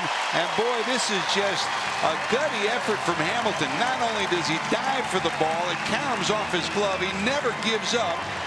He runs another 25 yards, picks it up, and gets his second assist of the ball game. What a play from the Red center fielder. If that's not Gold Glove, nothing is.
Motion to give away a Tundra if a Reds fan or a Reds player hits a home run and hits the sign. And Jesse Winker, oh boy, did he come close yesterday. It's 430 feet away, and it hit the base below the sign. Listen to this. The Reds and the Toyota dealers, including King's Toyota, Joseph Toyota, Beachmont Toyota, Performance Toyota, Cary Toyota, and Dry Ridge Toyota, have voted to give yesterday's contestant Jamie Wimkum of Independence, Kentucky, the Tundra anyways, because Winker came so close. So a very good move. The Reds would certainly like to thank their partners Toyota, Cincinnati and Northern Kentucky Toyota dealers, and this will be recognized on the field at an upcoming Reds game. So there you have it. Someone finally wins it. Jamie Wimkin, Independence, Kentucky. You've got the Tundra. That's a great end to a great story. We sat here last night, and you knew the Reds would come up with something, and this is when you're proud of an organization. Bill Reinberger, Phil Castellini, Karen Forgas, Bob Castellini, they all huddled after last night's ball game, and maybe we'll get another one today if the Reds home run hits a Toyota sign during today's game. Jonathan Frisch, another Kentucky native, will win this beautiful new Tundra on display at Great American Ballpark thanks to Cincinnati and Northern Kentucky Toyota dealers. So thanks to the Toyota dealers who reached into their pockets. Here's a bouncer down to short. Garcia has it, and Peraza's retired for the first out of the fourth. But you knew that they'd come up with something, Chris. When the game ended last night, they were feverishly trying to come up with some way to honor the contestant, and they did. It's a fair way to do it, and a nice end to the story. Well, the Toyota dealers in this area have been rock solid sponsors for Reds baseball here for a long time. I'm glad they were able to step up and do that. And hey, that means there's still another one out there, right? Can do it again. Why not? You and I were here when Joey Votto hit one through the uprights. Just missed it. A line drive between the two power stacks. Just missed hitting it. And Jesse Winker drilled one yesterday. And the contest still going, so somebody else could still win one. Sorry, Jesse, you didn't get that one. Jesse Jackson's in mourning today. Congratulations to Jamie Wimkin of Independence, Kentucky. Here's Desclafani, slices this one to right. It is caught by Bader. Nice job by Bader to track that down. That's the speed we talked about. Solid defender, good speed, plays center, left or right. That would have been a fair ball. Remember when we used to see the Atlanta Braves, and they were the only team out there that would overshift against pitchers opposite field, knowing that if a pitcher's going to hit the ball opposite field, chances are it's a bloop and it's slicing away from that fielder. And Bobby Cox always had his outfielders shallow and up against the line. And now the metrics prove that what Bobby Cox did, you know, a generation ago is what everybody should have done. Well, this has been a great day to realize how valuable number 6 could be. Billy Hamilton tripled in the third, like shot out of a rocket, eventually scored the Reds' first run of the day, and he's come up with 2 brilliant defensive throws today. And that's the tantalizing thing about Billy Hamilton. I mean, his speed is miraculous. This bloop down the third base line. It's a weapon defensively. It's a weapon as a stolen base tool. And when he gets the bat on the ball, it's a weapon offensively. 1 ball, 2 strikes.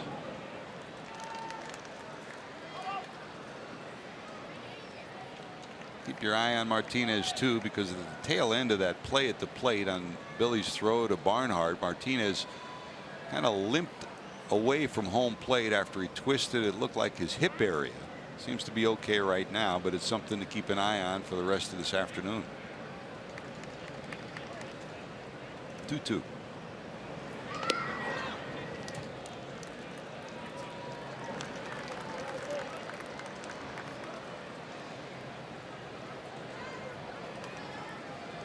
Full count to the Red center fielder.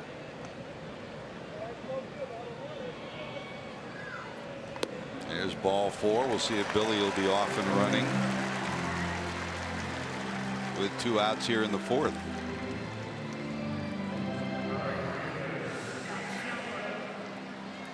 Now, Chris, the other part of the equation is when you're going well, it's like energy, and the energy is multiplied geometrically. When you're going bad, it's draining. And you watch Billy day in and day out when he's hitting under 200 and struggling when he strikes out, doesn't get on base. You put more pressure on yourself. You don't play as loose and as freely as he does when he's really rolling. Well, it's hard to play with pressure, especially self-induced pressure.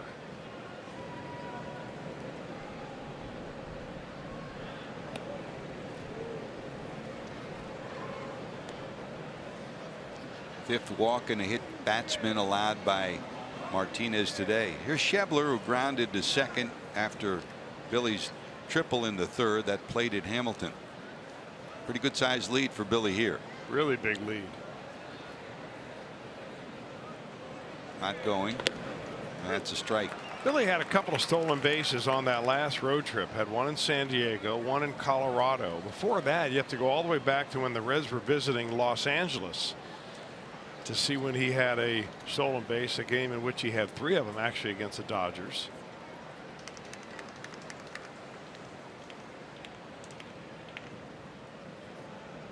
That was the getaway win on the 13th of May.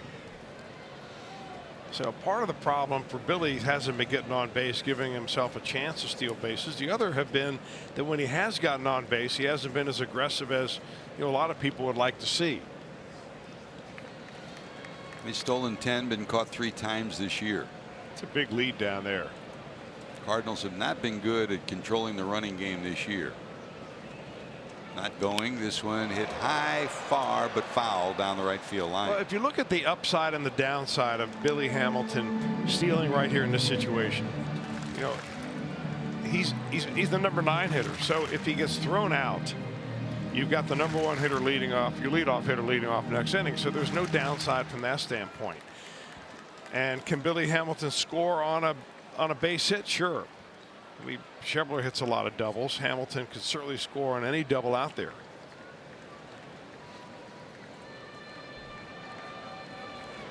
No balls, 2 strikes to Schebler.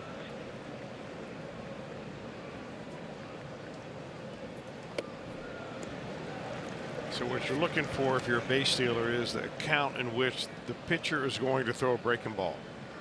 So he went 0-2 to Schebler, threw a fastball up there in the eyes, which is not a good pitch to steal on. I would imagine he's going to get a breaking ball right here, and might not be a bad time for Billy to push the run.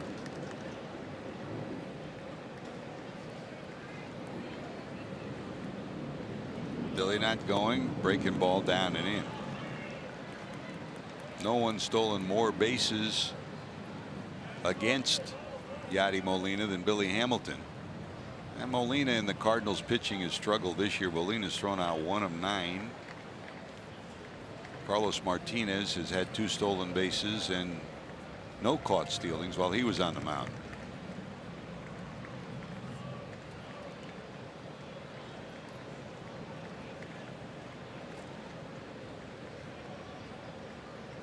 Not going. And with 2 outs, 3-2, he definitely will be going here. Nibble until he got to that 3-2 count. He got ahead of Schebler 0-2, missed with a fastball inside, and then just missed with a backdoor breaking ball.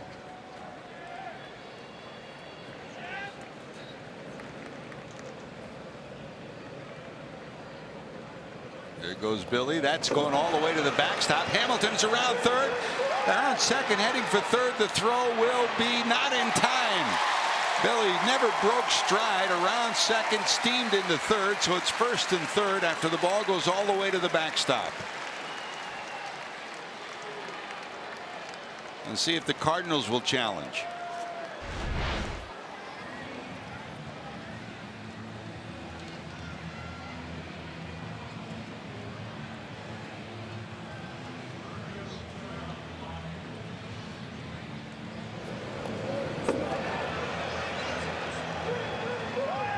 Speed is a wonderful thing. The hand in. The Cardinals. Gary Davis asking Matheny, give me a decision here. Matheny hasn't signaled yet. I think he's making it very clear as to what he wants. Nowadays, you have to tell the umpire exactly what you want the replay review to be. And obviously, it's whether Billy Hamilton got his hand in there before Matt Carpenter was able to slap the tag down. It's a wild pitch that allows Hamilton to steam around second, go to third. We'll see what this replay will show. Hard to tell from that angle if he gets a hand on the corner or not. Appears he does. And does it come off the bag? Right there. You see how fast he comes over that bag. I mean, when you slide the way Billy Hamilton does, you're not slowing your momentum down really much at all. And does he ever lose contact with the bag? That's number 2. No, I don't think he does that.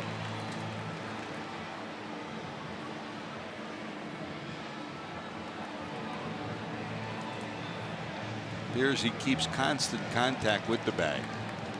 Well, the only question is, did the left hand get to the corner of the bag before the tag? Now, some days, Chris, there are no replays. Some days there are replays that are inconsequential. These have been important ones today. Looks like the hand is in there.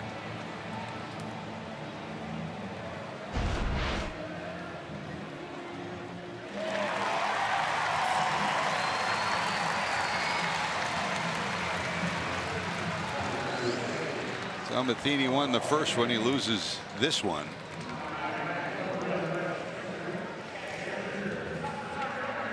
So now first and third. And that'll bring Tucker Barnhart to the plate, who's walked his first 2 times up. A minute 32 seconds for that review.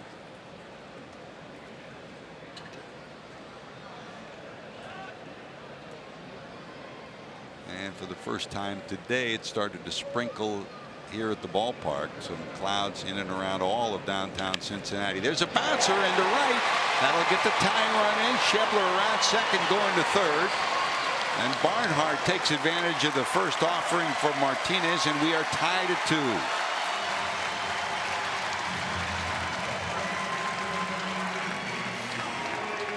been little ball for the Reds today. A triple by Hamilton, a ground out by Schebler plated him. Billy scampers from first to third on a wild pitch, and Barnhart cashes him in, and we've got a brand new ball game tied at 2.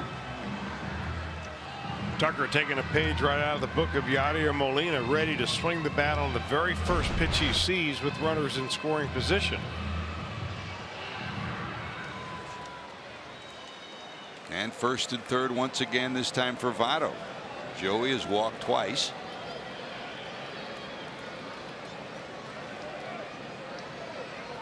Molina sets up inside. That misses inside.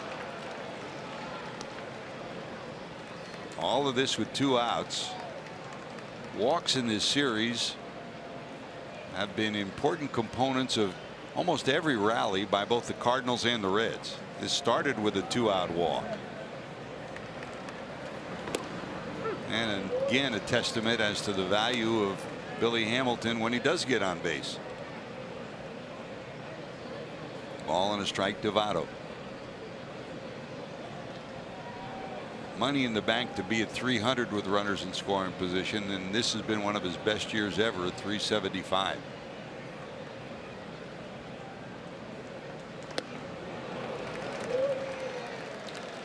Hardy on that 1-2.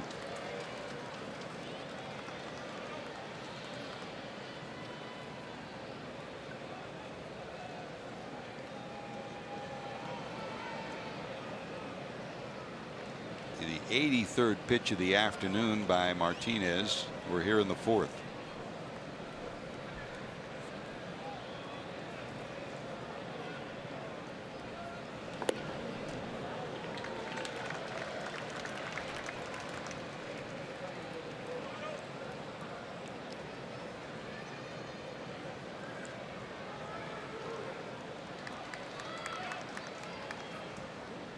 Similar to his first outing after coming off the DL, more balls than he's used to throwing.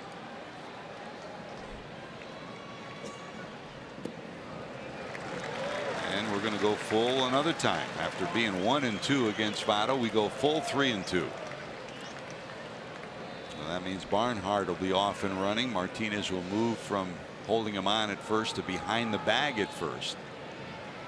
And Votto in his 2-strike choke up, hunkered down mode, trying to give the Reds a lead.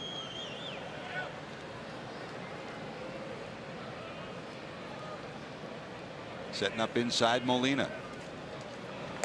Missing inside. Votto's walked for the 3rd time today.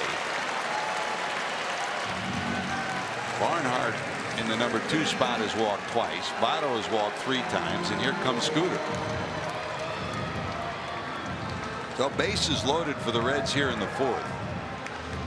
Reds haven't had many opportunities to cash in big innings, and a great opportunity here with Scooter to the plate.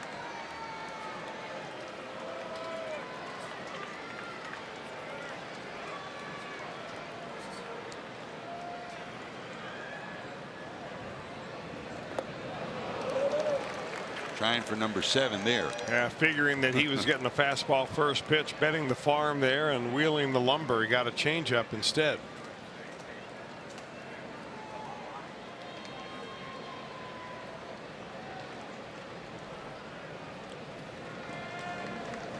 Mike Myers up and loosening in the Cardinal bullpen.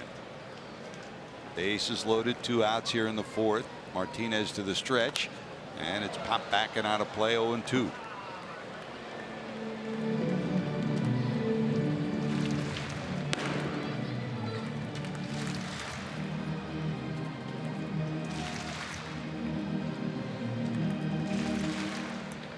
Schebler started it with a walk after the Hamilton walk and wild pitch.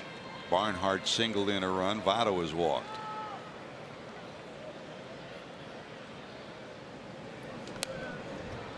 Hanging in his Scooter. It stays 0-2.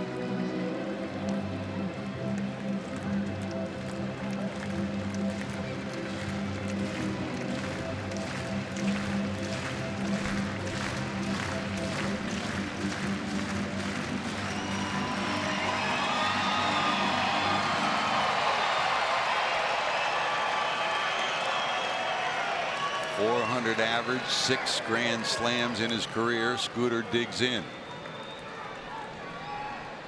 Number 89 on the day, number 30 of the inning for pitches for Carlos.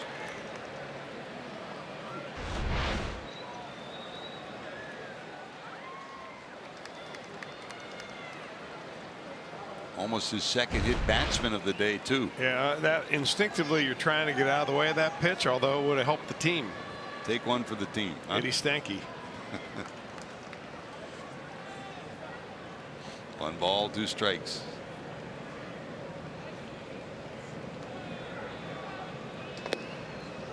Molina holds it for that extra instant, doesn't get the call, and it's 2-2.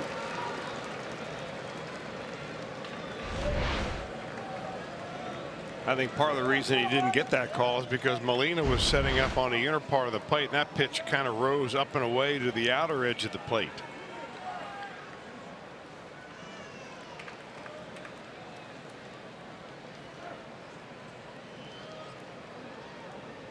Bases loaded, 2 outs here in the 4th. Already 3 walks in the inning by the Cardinal right-hander. Scooter trying to cash him in. That's a base hit in the right. 1 run scores. Here comes the 2nd run. Barnhart around 3rd. He'll score. And Scooter has done it again. A .424 career average with the bases loaded. And he gets 2 more runs batted in. The Reds have taken the lead 4-2. And the Reds finally in that dugout are thinking we've come up with a big hit in a big time. They've excelled in leaving runners on base, but Scooter's able to deliver this time. Great at bat by Scooter. Fouled off 2 2-strike pitches that were tough. And he drills this one past the big first baseman by the slimmest of margins. Schebler scores, Barnhart scores, Votto to 3rd, so it's 1st and 3rd again for the Reds for Suarez.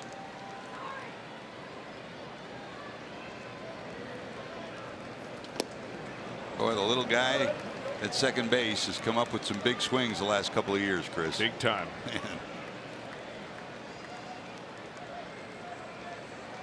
Number 3 never quits on you.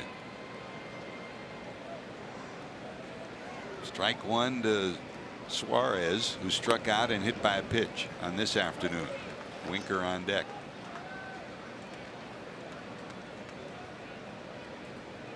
Two runs, 7 hits for the Cardinals. Now 4 runs, only 3 hits for the Reds. But those free passes have contributed to the Reds' rallies. Pop foul and out of play.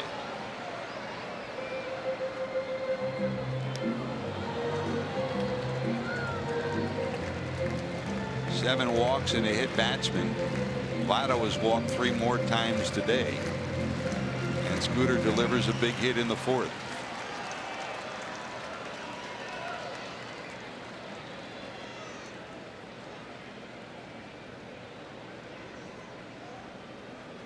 One and 2.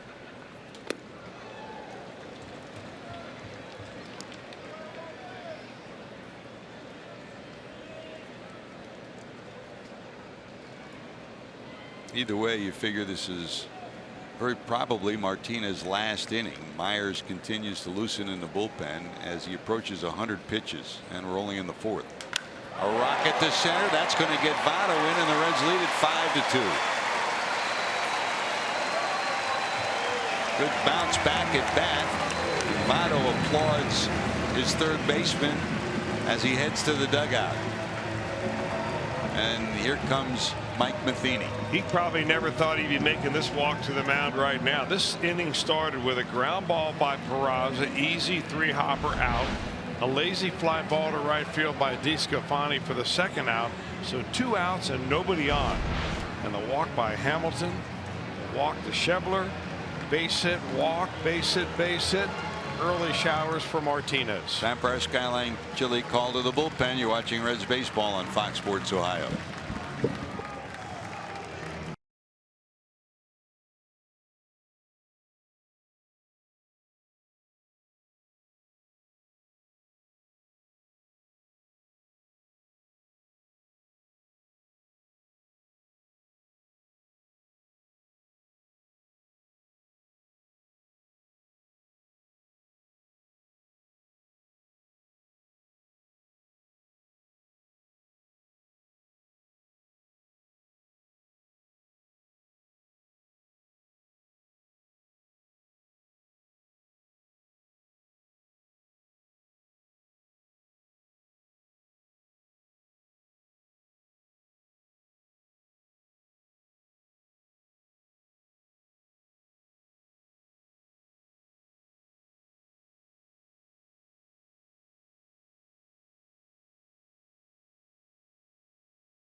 you served, we stand ready to serve all military families.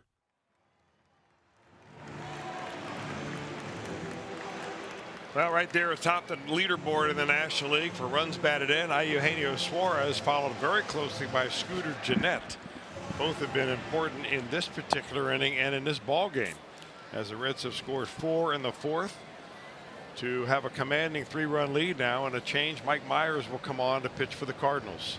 Myers activated just prior to the series, second appearance in the series, facing Jesse Winker. Winker today struck out and bounced into an inning-ending fielder's choice in the 3rd inning. 14th game for Myers, who's been back and forth from Memphis all season long.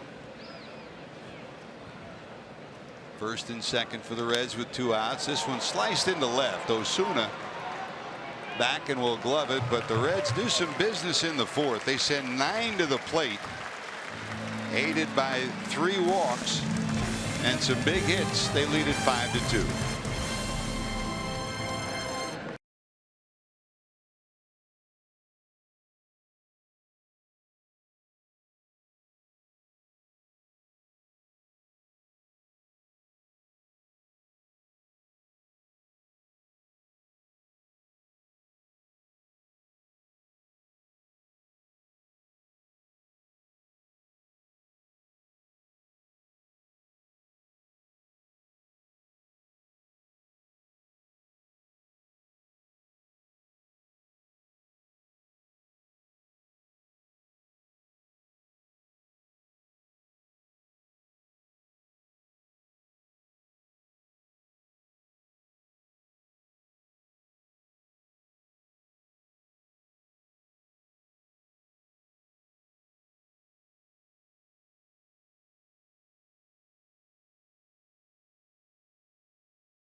Cincinnati Children's changing the outcome together. And by your local Ford dealer. Ford, go further. Another good crowd on hand.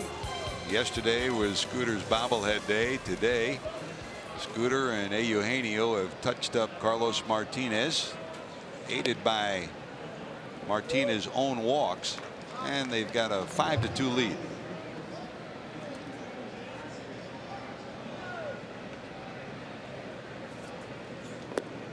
Meanwhile, while all this was going on, Anthony Desclafani had a 1-2-3 first, even allowing a base hit. He gave up 2 hits in the 2nd, escaped unscathed. In the 3rd, a couple of walks came back to haunt him. 2 runs scored, and here's a slicing hit off the bat of Tommy Pham, a leadoff hit in the 5th. He's allowed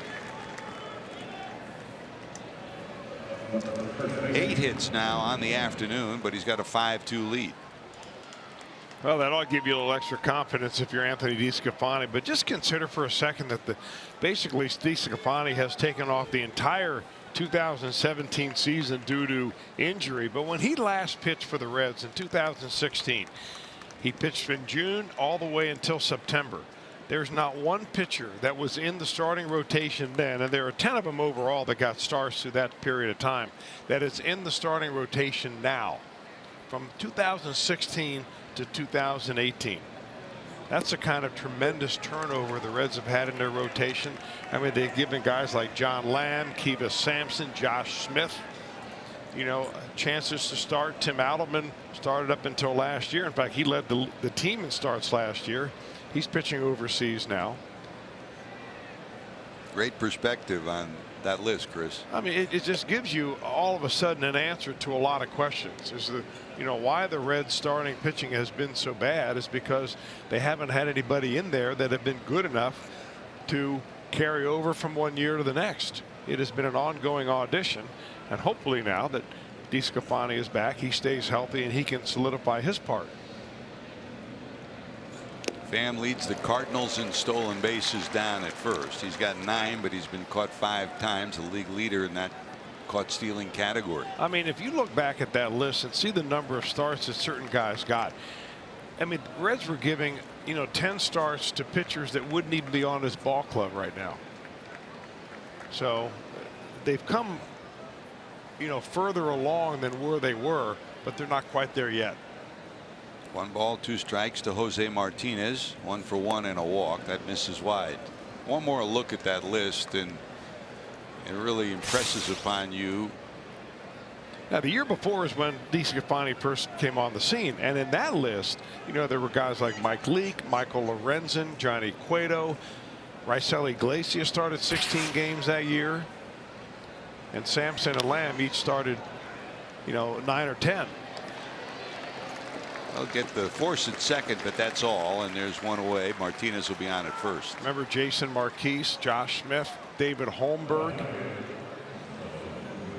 All of those guys also were given chances to start. Great recognition by Suarez on that slow hopper. It looked as if they wouldn't be able to get the force at second, but a good job by Suarez to get that force. And as long ago as that was, the amazing thing about it, during this whole last 2-year period, Chris, the guy on the mound's been sitting there hopeful for a chance to get back out there. Blooped into right. Here's Schebler, and there's 2 away. And there's the numerical story, but there's also the human story of what he's had to go through to get back here. Well, I mean, it's frustration because when you have a rib injury the way he did, which is a torn muscle or a pulled muscle on your rib cage, that's the oblique area. There's nothing you can do. Every time you cough or sneeze, you risk going back to square one.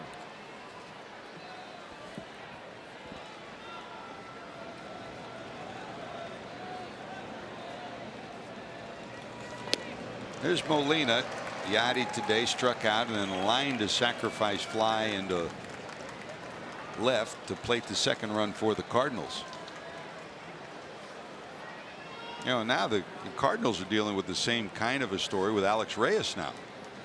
Side muscle that he pulled. I think his is more of a lat muscle, is it not? I mean, he's going to need surgery. Yeah. And he's out for the year after coming back from Tommy John. They had hoped to have him back. He had 1 start after brilliant rehab. He struck out 40 of the 80 batters he faced in his rehab. Then first start he hurt himself. Well, the only thing I can say about that, and this hasn't been scientifically proven, totally anecdotal on my part, but the Cardinals took as much care as they possibly could with Jose Reyes. They never put him in danger of too many innings, too many pitches, frequency of pitching appearances, or anything like that, all the way up. So they get him up to the big leagues, had kid gloves on him the whole way, and he blows out his elbow, UCL. They take more care of him during his rehab, and now he blows out his shoulder a little bit. Just goes to show you, those guys that are throwing close to 100 miles an hour are going to get injured no matter how much you take care of them. Well, so far so good for number 28, Desclafani today. He's got a 5-2 lead.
Get highlights, player reactions, and game highlights. Follow Fox Sports Ohio on Instagram.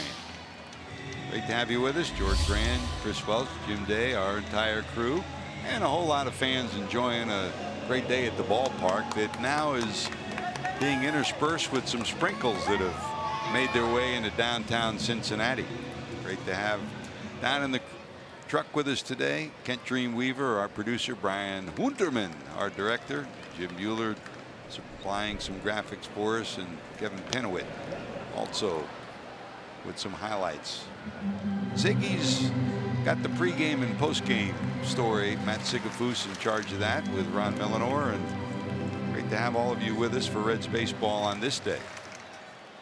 A lot of things finally have started to click for the Reds offensively. Now the key is to keep it where it is.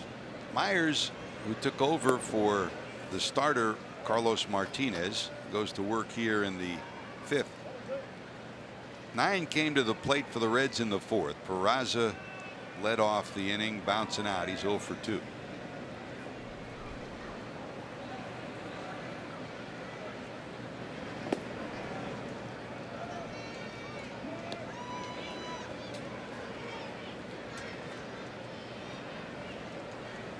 Unlike the last couple of days where there were some thunderstorms in and around the area, and the Reds just got in under the wire yesterday, today it's more of a steady rain that's encircled the city. So our hope is we can find a way to get, we got an official game, get a little more going here.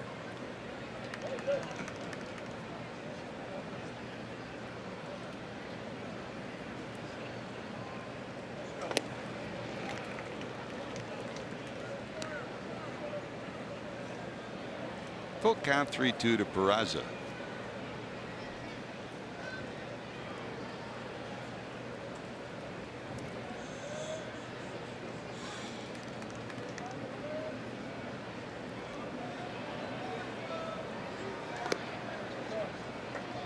They missed inside. There's a walk. So the walks have been a bugaboo for the Cardinals today. Cheer on Joey Votto and the Reds when they take on the Cubs for as low as $12. Don't miss this exciting matchup presented by Kroger's. For tickets, visit Reds.com. That's coming up the end of June. Reds hit the road. By the way, a big story for today. Cubs and the Buccos going at it. Josh Harrison, Cincinnati native, drills this one, a home run at Wrigley. Top of the 3rd, the Pirates lead the Cubs 1-0. Comforting to know that the Reds aren't the only team that Josh Harrison harasses. It just hurts more because we wish he was wearing a Reds uniform, don't we? Started to play today. Milwaukee with a half-game lead over the Cubs. Cardinals 3 games back. Pirates 8 back in the Central. There's Desclafani, strikeout and a line drive out, 0 for 2. Showing bunt, fouled off for strike 1. All he's really got to do is get the bunt down, other than a really hard bunt back to the pitcher, because Myers, the pitcher, is your best chance of getting a runner, the lead runner. You've got a very fast runner at first base in Peraza. At third base, Carpenter's arm is killing him. He doesn't want to throw ahead of the runner there, so all you got to do is get it down.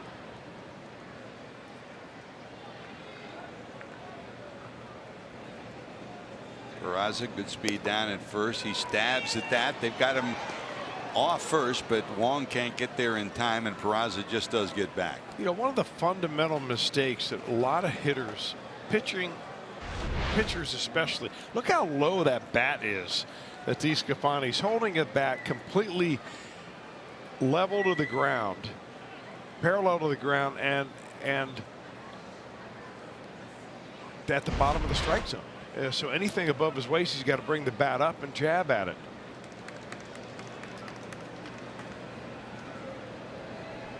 Carpenter charging from third. He's halfway down, and he got in the kitchen of Desclafani, who misses for a strikeout. I mean, Carpenter did your best Chris Sabo that you've seen in a long time. Well, a couple things. First of all, number one, that bat ought to be angled more like this And that way you're going to have a lot better chance of getting it on the ground. And maybe you want to give him a hiccup because he's been out. But, I mean, when you're not throwing bullpens and lifting weights to get yourself back in shape, they got batting machines. Little mistakes. Well, here's Billy. Now Carpenter's in tied at third, not for a sacrifice bunt only, but for the speed of Hamilton. And here's where Billy pushes it down the first base line. He gets it past the pitcher Myers. You got 2 on.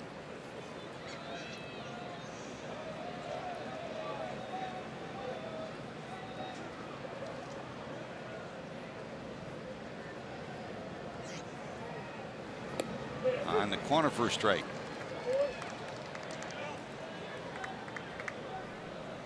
Wong and Garcia, middle of the infield double play depth.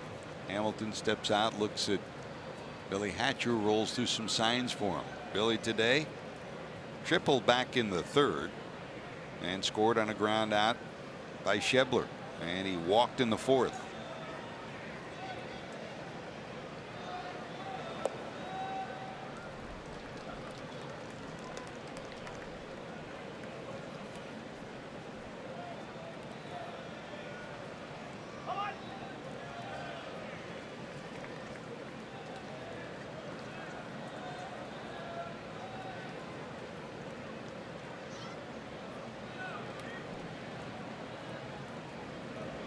There goes the runner. Here comes Molina's throw. It will be right on the money, and they nail Peraza.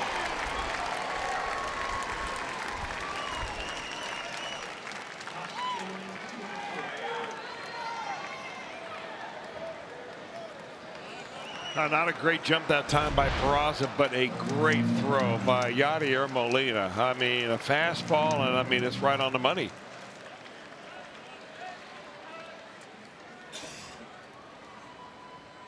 Throw couldn't have been more perfect. Molina throws out his second runner of the season. There's a swing and a miss by Billy, and just like that, leadoff walk wasted. Reds still go 1-2-3, have a 5-2 lead going to the 6th.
Seen him in a long time, and much improved over the last time out.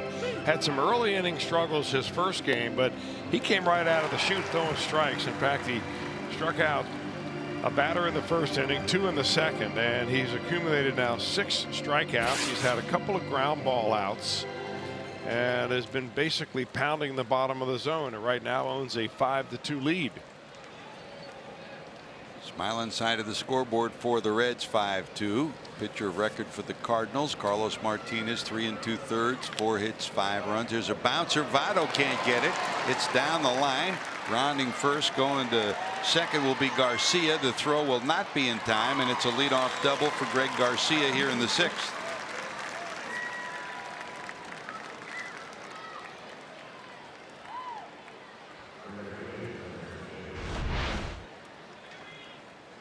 Well, that was a pretty tough pitch that he hit right there. Nothing you can do about that or feel bad if you're Anthony Desclafani. Just a ground ball that goes right over the bag and down the line. On the end of the bat, hustle by Garcia out of the batter's box gets him into second. So a runner in scoring position to lead off the sixth, and here is Bader. Bader singled and struck out, 1 for 2. Michael Lorenzen and Amir Garrett. Lorenzen, the righty on the left side of your screen. Amir, the lefty, on the right side of your screen, loosening for the Reds. The 80th pitch of the afternoon about to be delivered by Desclafani.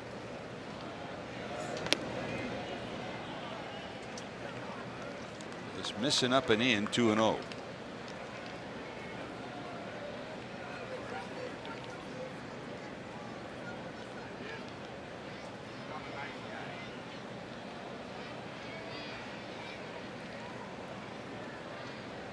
Pretty good speed for Greg Garcia, the University of Hawaii product, off second. Reds. Billy playing a little step or two shallow in center. Schebler in right and Winker in left. Step deep.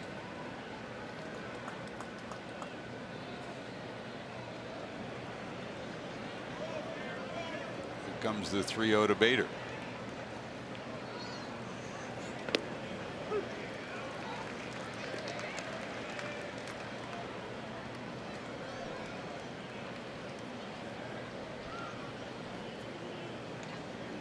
Colton Wong, the number 8 hitter, on deck.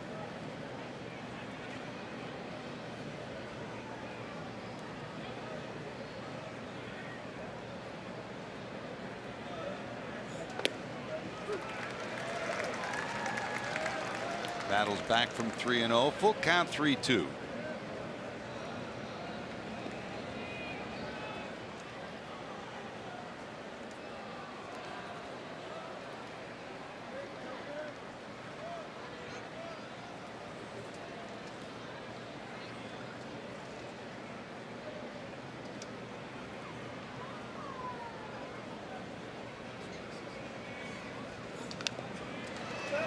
Yes, hanging in there is Bader, fouling off that 93-mile-an-hour delivery. We'll try it again, full count.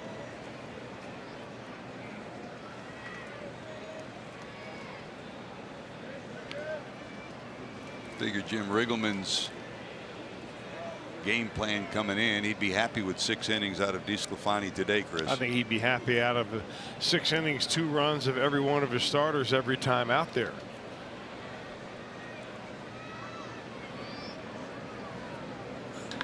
That's ripped into left, a solid base hit. Garcia will stop at third. Well, he's getting the ball up a little bit. I mean, the pitch that Garcia hit was a really great pitch down around the ankles. That one was up a little bit to Bader. A slider that just kind of spins and hangs right there for Bader, who's a good high ball hitter. And whatever hope that Anthony Desclafani had of finishing the 6th inning has just been erased by the trot to the mound by his manager, Jim Riggleman. So first and third for the Cardinals. Desclafani will exit with a nice round of applause behind the Reds dugout. While the pitching change takes place, we'll take time out for these messages.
After the game for a spectacular post-game fireworks show presented by Coca-Cola. For tickets, visit Reds.com.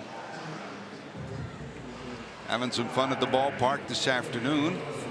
The Reds have grabbed a hold of a 3-run lead, 5-2. The day over for Anthony Desclafani. He goes 5+, allows the 10 hits and the 2 runs. The 2 runners on his responsibility. Here comes Amir Garrett. The lefty will take over, Chris. Well, we were talking about starters that have been given an opportunity to get out there and audition in that position. He had 14 starts last year, earned run average over 7. This year, only in the bullpen, 28 games, earned run average 2.3. So I would say that transition so far has been really good for Amir Garrett. Ready to go to work, facing Colton Wong, the second baseman. Middle of the infield for the Reds, double play depth. Munoz will come in. Jairo Munoz will come in to pinch hit for him with Wong due up. Munoz, the starter for the last 2 days at short, pinch hitting here in the 6th. Aggressive hitter, likes the ball up in the zone.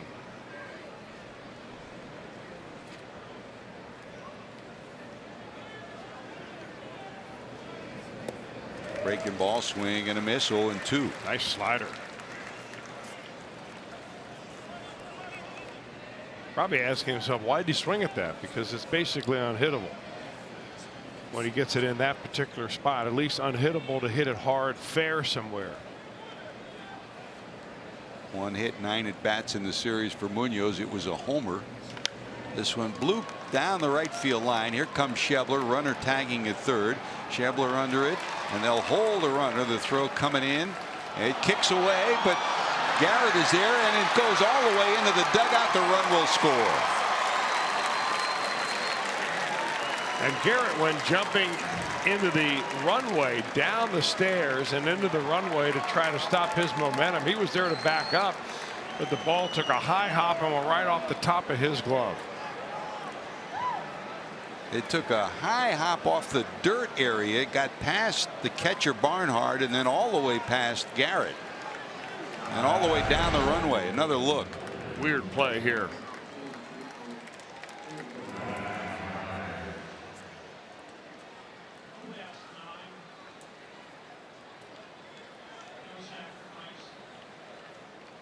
So it'll go as a put out, no sacrifice fly, and they'll tag Schebler with an error. So it goes as an out to the right fielder and an error on the right fielder that lets the 3rd run score. Saw the high hop over Barnhart off the dirt, and boy, and Chris, you're lucky that Amir Garrett didn't get hurt going down there. Well, this is why you don't even pay attention to errors on outfielders. Has nothing to do with anything. That wasn't that bad of a throw at all by Schebler. Garrett was in the right spot. And while all that went around, Bader gets all the way to 3rd. So that run will be charged to Desclafani, and Bader also Desclafani's responsibility. Luke Voit pinch hitting in the 9th spot right now. Voit this past week hit the first pinch hit home run for the Cardinals this year. Big swinger. A home run and 3 knocked in. That breaking ball clips the outside corner.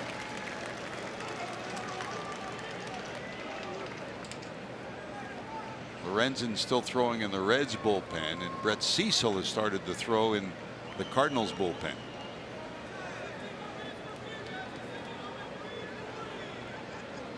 Garrett to the stretch. Good speed off 3rd is Bader. Missing on the corner, 2-2.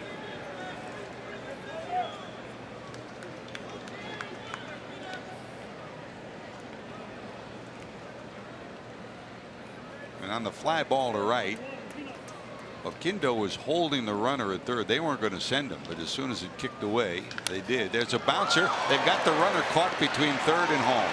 Good job by Garrett, and they'll chase him back once again. One more time. Bader is showing you how to get out of trouble, and the Reds finally do tag him for an out. The runner got all the way to second base. Bader did about as good a job as you could do. That's shades of Joe Morgan or Donnie Buford. Well, and if it wasn't a catcher, a backup catcher running at second base, Bader stayed alive long enough to get Voit over to third. I mean, this is not exactly how you draw it up. I mean, 3 throws or less is what you're looking for. We've already had 1, 2, 3, and 4. It's Garrett who's got good speed that finally closes on him. So if you're keeping score at home, it's 1 to 2 to 5 to 3 to 6 to 4. And Garrett finally gets the out. Man. Good job athletically on 2 separate plays. First, Garrett going down the dugout steps, not getting hurt. Number 2, just getting this ground ball. If it gets by him, a run scores. And then number 3, closing on the speedy Bader for the final tag. Second out of the inning, and there's the runner Voit sitting at second.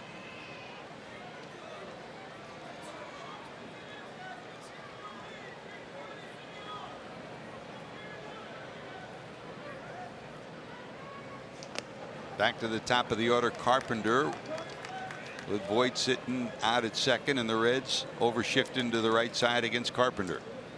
Carpenter today struck out first time up, single to start the rally for the Cardinals in the third, where they scored 2 runs, and single to center in the fourth.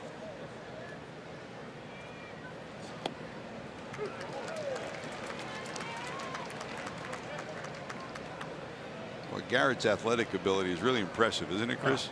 Man.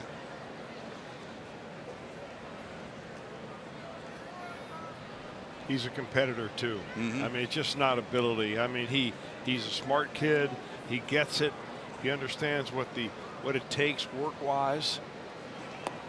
But he has fun out there. I mean, he's got an enthusiasm for being out in the game where it's just not all businesslike. He brings a little of that in your face basketball mentality with him. 1 ball, 2 strikes. The numbers for Carpenter against Garrett heavily in the favor of Amir.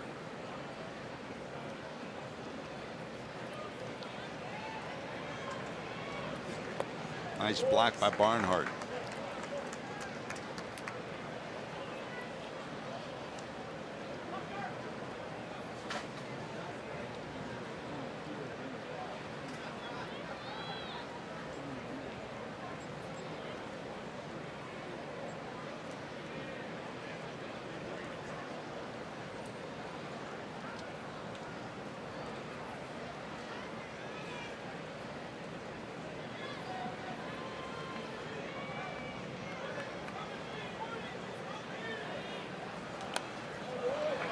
Trying to hang in as Carpenter. He stays alive, 2-2.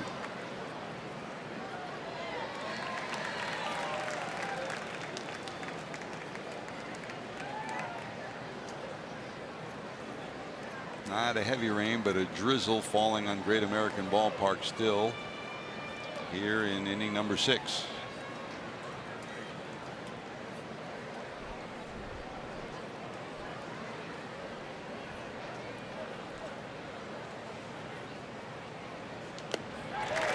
Giddy up on that one, 97 miles an hour.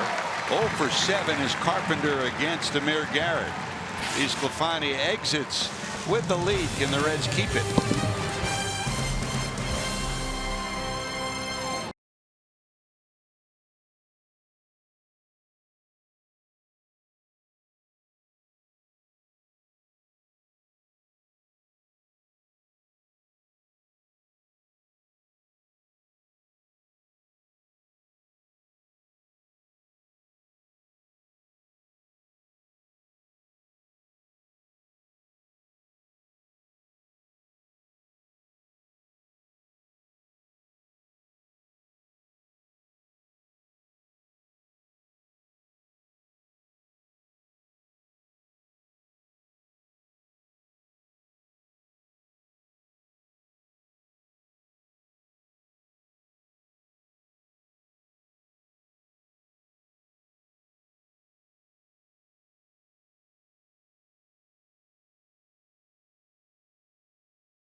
Many days we're thinking about Knucksy. This is Dayton Reds history brought to you by Geico. 1944, 15-year-old Joe Nuxall out of Hamilton, Ohio, gets into a major league game at Crosley Field. It was the 9th inning, a 13-0 rout by the Cardinals. He retired the first batter he faced, but was unable to get out of the inning. 5 walks, a couple of hits, 1 wild pitch, 5 runs. But think about that, 15 years of age, and there are records in baseball that will never be broken. Quite certain that will stand forever and ever. And you talked to Knucksy over the years, and one of his biggest regrets, and maybe the biggest regret, is that he didn't get out of that inning. He said, oh, what could have been if I had just gotten that 3rd out. But 15, come on. I mean, I think it was 8 years before he went, Yeah, came back and pitched another pitch in the major leagues, and then had a tremendous career. 15, then 23 when he finally made it back to the majors. Here's Brett Cecil, the left-hander, taking over. Of course, Kim Nuxall and Bonnie stopped by earlier this week. Got a chance to visit, and they were reminiscing about Knucksy and the Cardinals. Red Shane Dinks, of course, and Stan Musial got a hit in that game. And every time the Reds would go to St. Louis, Stan would always come down and say hello to Knucksy. How about sitting around the table with those 3 ain't telling stories? Was that something? Actually, you wouldn't be telling stories. They'd be telling the stories. You'd just be locked in listening. The joys of the game. You know, statistics and numbers are one thing. It's the personalities. We mourn the loss of Red Shane Dinks. And Red Shane Dinks and Knucksy were so similar in so many respects as Schebler steps in against Cecil. 1 ball, 1 strike for Schebler. Breaking ball up high. Schebler bounced out twice. The second time a ground ball to second plated Hamilton from 3rd, and he walked to keep a rally going in the 4th. Nobody more beloved in Reds lore than Joe Nuxall, and it was the same for Red Shane Dinks with the Cardinals. Swing and a miss, and Cecil, the lefty, takes a 2-ball 2-strike count to Schebler, the lefty, here in the bottom of 6.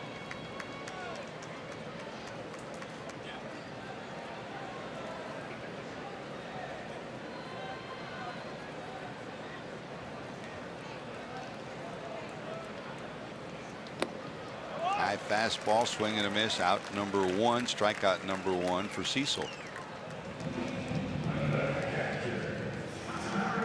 Now, Cecil's one of their big free agent signings a couple of years ago. He just throws a high fastball that Schebler just can't lay off of. And he has been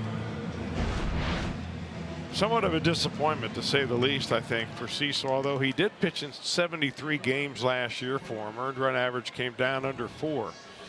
This year he's only been in 12 games, and that covers only a total of 8 innings.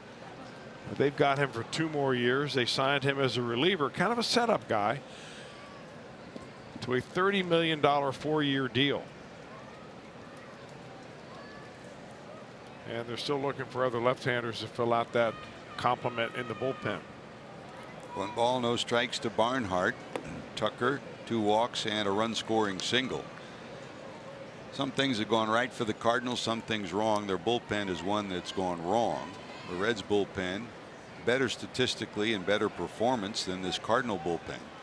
Cardinals bullpen 13th in the league in earned run average, and it's in a state of flux with all the injuries they've had. Well, they've had injuries. Everybody's had injuries, but I mean, the Cardinals, their calling card this year is their strength of their rotation. And when you don't have a good bullpen, especially when you play on the road, boy, it just put gray hairs on your head. And I can't believe Mike Matheny's not yet even showing any of those. 2 balls, 1 strike to Barnhart. That's gloved by Martinez. Barnhart almost had a 2-base hit down the first base line. Martinez reaching out, all 6'7" and large wingspan, and there's 2 away. He reminds you a little bit of Tony Clark, the way he used to play first base. Big, tall guy, and just kind of reaches out there, and the ball finds his glove. Tony the Tiger. Now the president of the Major League Baseball Players Association. 2 away. Here comes Joey. Votto has walked 3 times today. Facing Cecil here.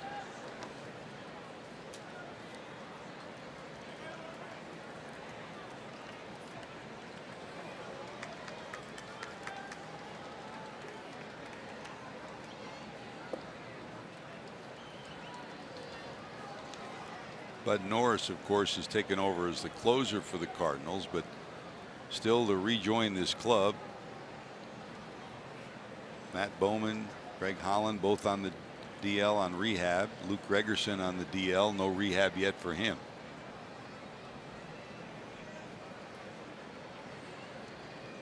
One ball, one strike. Up high to Votto, 2-1.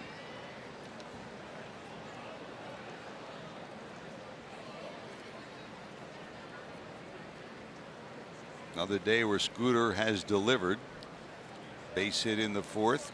Gave the Reds a 4-2 lead. Sitting in the on-deck circle. That goes all the way to the backstop, and it's 3-1.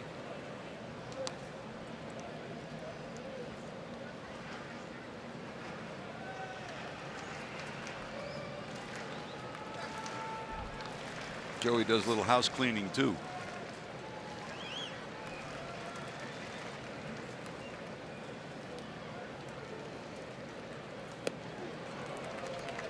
Full count, 3-2. Votto started the day facing Carlos Martinez, one of the toughest starters he's faced. Only 3 for 22 against him. So what did he do? He walked 3 times. Cecil, he's had some success, 3 for 3 against.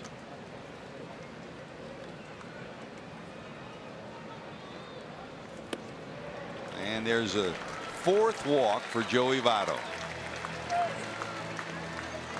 For the Reds, we talked about they've had 10 hits in 6 straight games. Well, today, a season high 9th walk today. And that's helped fuel their rallies. They had 2 walks in the 4th when they scored their runs. 2 walks in the 3rd when they also scored a run. And Votto has another 4-walk game. Yeah, they came into this ball game having walked as right. They're in the leaderboard there. They came in 4th in the National League in number of walks taken as hitters. High in the air to center. That's going to stay in the park. Pham is back. He's got it, and the Reds will strand a runner. They've stranded 5. They've got 5 on the board and lead at 5-3 as we go to the 7th.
Today, what a great example of it. Billy got things started in the 3rd with a triple, a lightning rod triple for Hamilton. He scored on the ground out by Schebler. But how about the defense? This base hit in the 1st inning by Martinez, a perfect throw and a great dive and a tag by the 2nd baseman Scooter Gennett, and then again he comes up with his 2nd assist of the ball game. Barnhart makes a nice scoop, and they tag out Martinez at the plate. It's a Billy Hamilton kind of day. The man with the happy feet and the bullet arm comes up with 2 assists and a big triple. That's been part of the smiling side of the scoreboard for the Reds. The Reds have only 4 hits. They've out-hit the Cardinals in each of the first 2 games, but lost. Here they have only 4 and lead at 5-3. That's baseball, Chris. It is baseball. You never know what's going to happen here. And Michael Lorenzen comes in from the bullpen. Hopefully he'll give Jim Riggleman a little bit of a sense of security. He's thrown the ball very well since coming off the DL. He'll face Tommy Pham. Ground out, walk, and single for Pham today.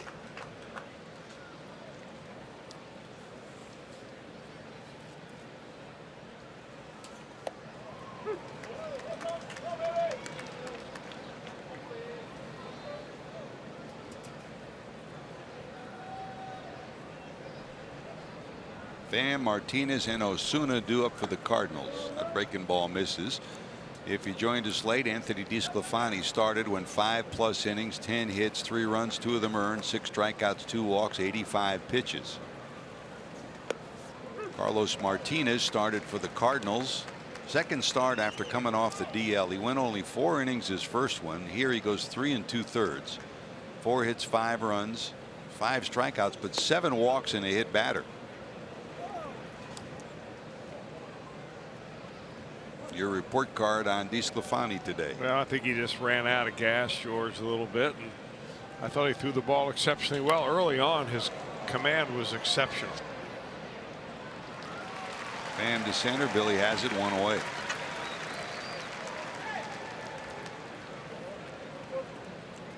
Lorenzen has been good, and you know he worked so hard in spring training, and then at the very end of spring he came down with a sore arm.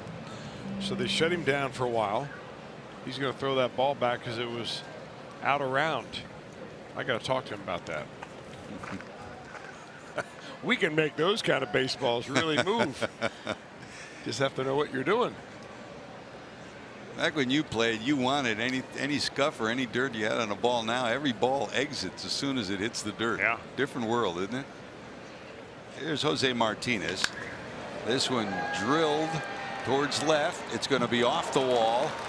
Big turn for Martinez. This time he's going to not try for 2. He got thrown out in the first, and he'll settle for a single. But Chris, he hits the ball when as Joe Torre always said, when he hits it, it stays hit. When he hits it a ton. Yeah, on the other side of that, though, that's a nice play by Jesse Winker. There are a lot of people that have been watching Winker wondering if he's ever going to turn into a good outfielder, and it just takes time. I think you learn the ballpark, you learn the league, and he plays just about perfectly. Goes back at first, and he realizes he can't get that ball on a fly. He plays it and gets that ball right back into second base. It's a good job. Winker checking his position and scouting report as Osuna comes up. Osuna fouls it off. Today Osuna singled to left in the second and was left stranded. In the third,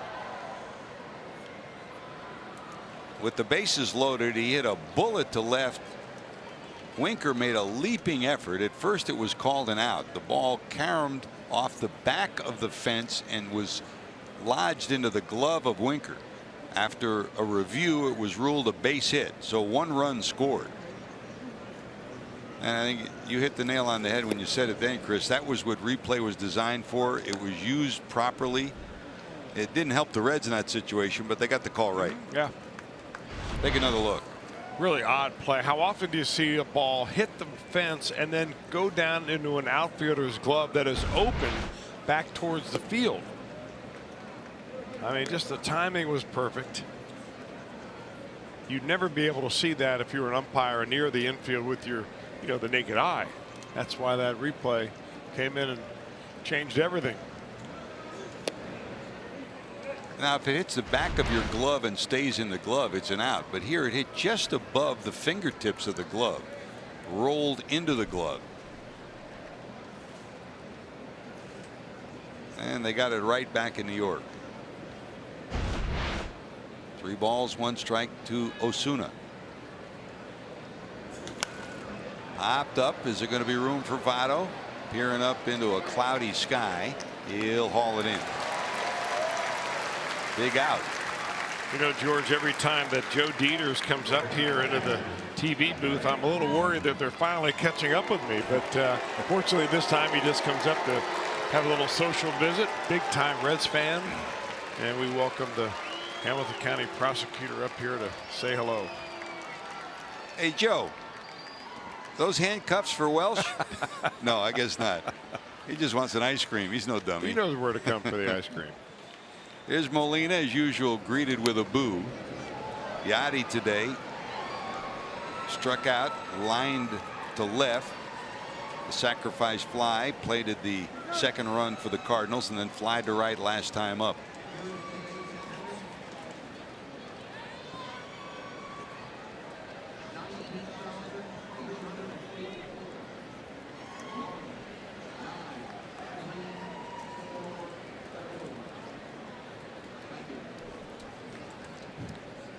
Short lead for Martinez down at first. Lorenzen from the stretch. Breaking ball just misses.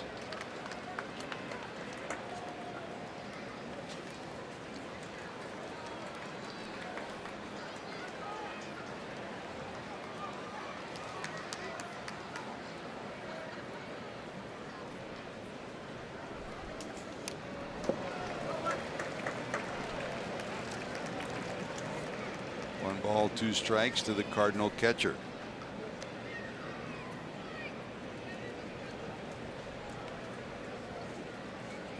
Molina 3 for 8 in his career against Lorenzen.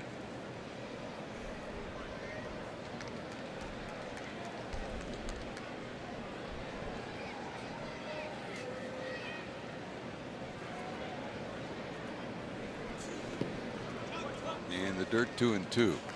And a home run by Josh Harrison holding up. Pirates lead the Cubs 1-0, bottom of 5. Phillies lead the Brewers 4-2, bottom of 7. And now final, Padres have beaten the Marlins 3-1. Everything else getting ready to get started tonight. The Sunday night game, Yankees and Mets in the City Series in New York.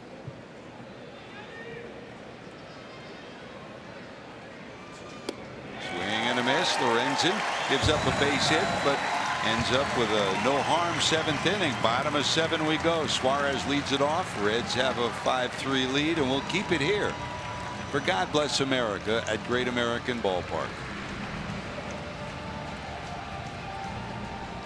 Ladies and gentlemen, at this time we ask that you please stand, kindly remove your hats, and face the American flag.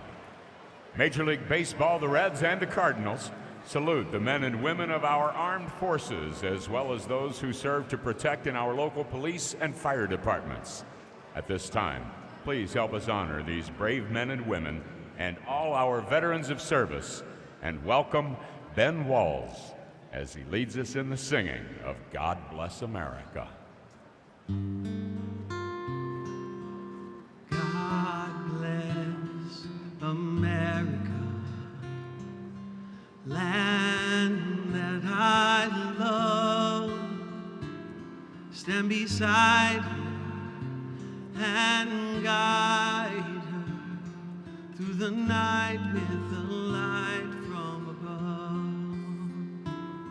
From the mountains to the prairies to the oceans white with foam.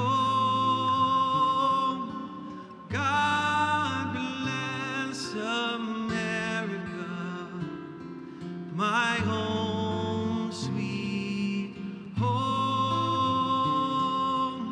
God bless America, my home, sweet home.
week, and the sun's shining on the Reds so far. 5 runs, only 4 hits and an error. Cardinals have 3 runs, 11 hits and no errors. If you joined us late, Anthony Desclafani went 5+ innings, allowed 10 hits, 3 runs, only 2 of them earned. Struck out 6, walked 2. His second start since coming off the disabled list. Eugenio Suarez will lead it off, hitting in the 5th spot as we go to the bottom of 7. Story for the Reds in this one. Cardinals jumped off to a 2-0 lead in the 3rd inning. 2 walks and a base hit loaded the bases. A hit by Osuna made it 1-0. A sacrifice fly from Molina made it 2-0. And the Reds did 5 runs of business in the 4th off Carlos Martinez. All happened with 2 outs.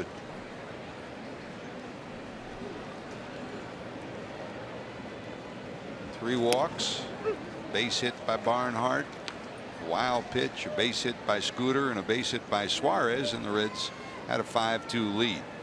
Cardinals chipped away with a run of their own to make it 5-3 in the 6th inning. And that's where we are. Brett Cecil's in his 2nd inning of work.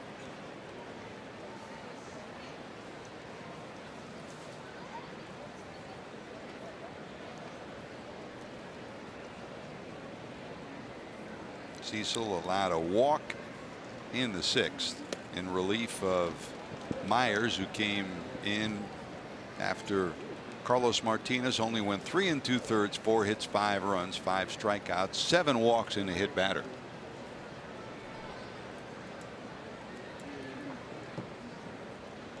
Full count, 3-2. And there's ball 4.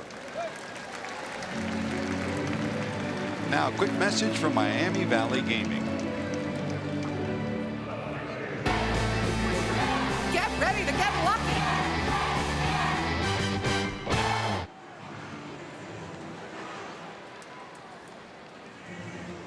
Reds get the leadoff hitter on in inning number 7, and here comes Jesse Winker. Winker struck out and flied out and bounced into a fielder's choice.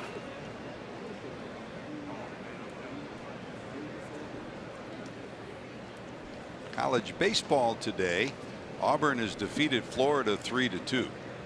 So that means they'll have a 3rd and final game in that super regional. Jonathan India, the Reds' 1st round draft pick, was 1 for 3 and a walk in that game. So one more game to decide who goes to Omaha between Auburn and Florida. Bottom of the 2nd inning, South Carolina leads Arkansas 1-0, and Texas leads Tennessee Tech 3-1. Bottom of the 3rd inning in games that are underway right now. Still to come later on, Tennessee Tech and Duke play. Mississippi State plays Vanderbilt. And Cal State, Fullerton, and Washington will go at it later on tonight.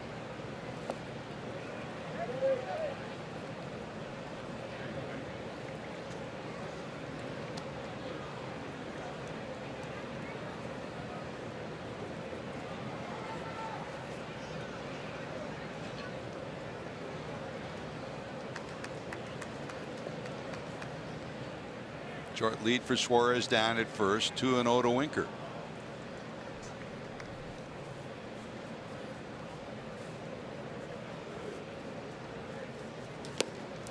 That's a little wide. Reds hit the road after today, and interleague play pops up again.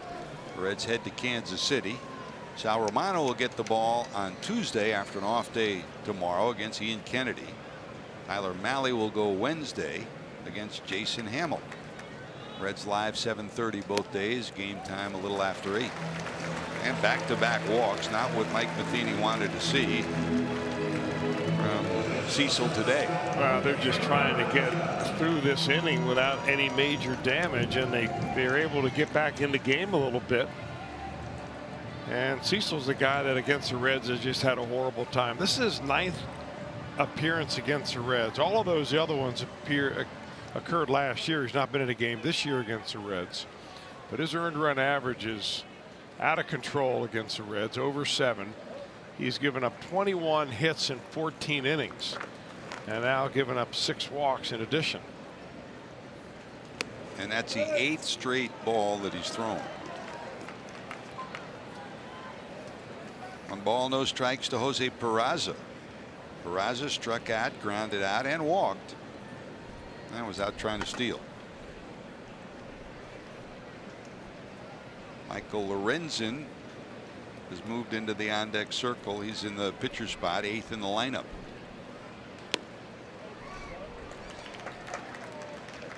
I mean, the Cardinals have to be looking at Brett Cecil and thinking $30 million. And they've got him for 2 more years. I mean, there were situations in the last 2 nights where you thought Cecil would be warming and coming in, Chris, and he was not. Well, those were games in which the Cardinals were in the lead. Exactly. That told you the story that you needed to know. Hop back and out of play by Peraza.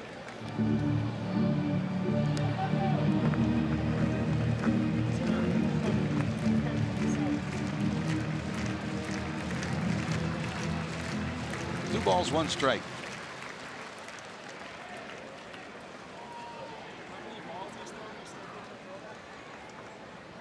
Suarez walked, he's at second. Winker walked, he's at first.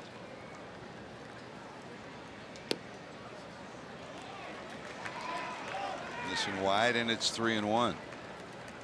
And they're starting to loosen again in the bullpen for the Cardinals.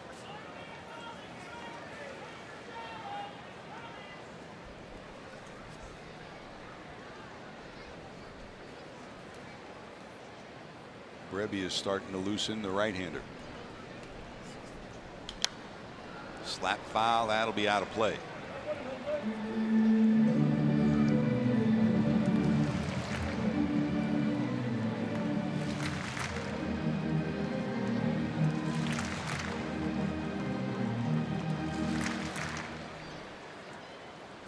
Lorenzen, he of 116-mile-an-hour exit velocity base hit the other day in the on-deck circle. This one blooped down the right field line. Bader, good first step, good speed. Closes on that, and there's your first out of the 7th.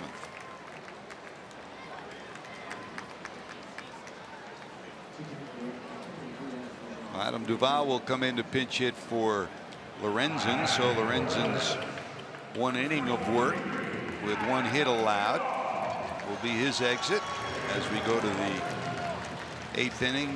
Jared Hughes has started to loosen in the Reds bullpen. Well, here comes Adam. Duvall more often than not has been the odd man out in this outfield rotation, trying to find a way out of an early season funk that's had him at 200 or below for most of the way. Still got some power numbers at 10 homers and 33 knocked in. Gennett and Suarez each with 12 homers lead the Reds. Duvall second with 10, and Schebler now with 8 on the season. 2 on, 1 out.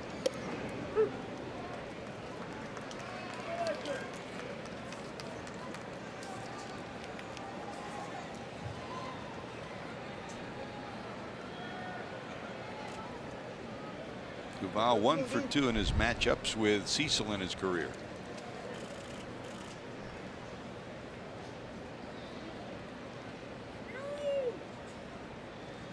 Look at that. That's not even close behind him. And now they've got 2 runners caught between bases. Cecil will throw to third.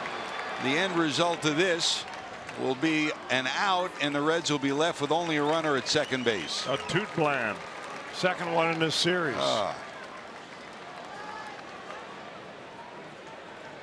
Well, you know, there could have been confusion on the part of the base runners, and obviously there was. Suarez is the second base, and he probably thinks that this ball hits Duvall, so he's going to go on to third.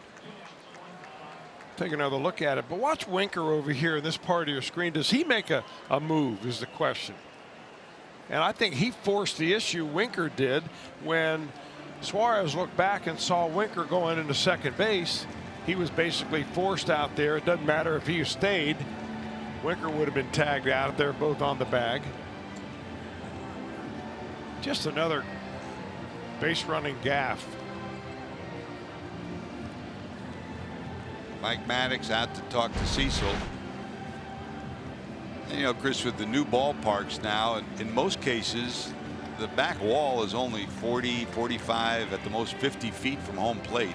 When you played, in most cases, it was 70 or 80 feet back there. So as soon as the ball got away from the catcher, you knew you had no trouble going to the next base. But here, so often you see it ricochet, come back, and you've got to play on the runner at the next base.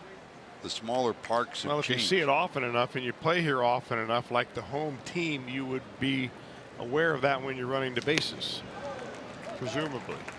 The Reds, another base running mistake, and it's been that kind of a year defensively and base running, areas that certainly the Reds have underachieved in.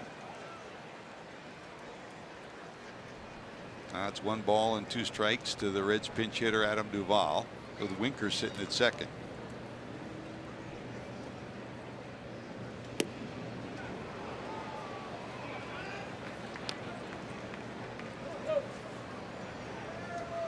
Two.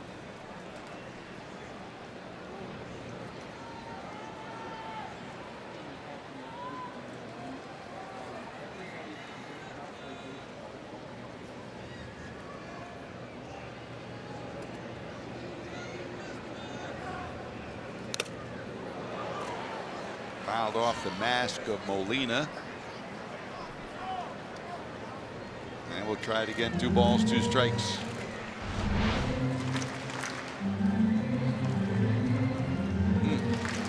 Even with the new mask, that hurts. Molina's manager, Mike Matheny, knows that feeling. Forced to retire after a series of concussions. The 4-time Gold Glove catcher fouled off.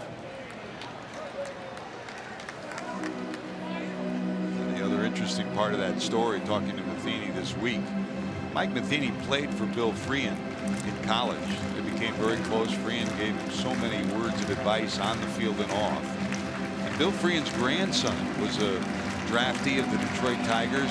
Just this last week, he retired from minor league baseball after a couple of productive minor league years because of his 2nd concussion. Bill Freehan now suffering from Alzheimer's and dementia after so many concussions during his career, and his grandson, knowing what his grandfather went through. There's a fly ball down the 3rd baseline, curving, it'll be in the seats, but he saw what his grandfather went through, and the end result, after being elevated to Double-A, where he was a very well thought of prospect, and they expected him to make it to Triple-A by the end of the year. He retired from minor league baseball because of what his grandfather went through and because of what he went through.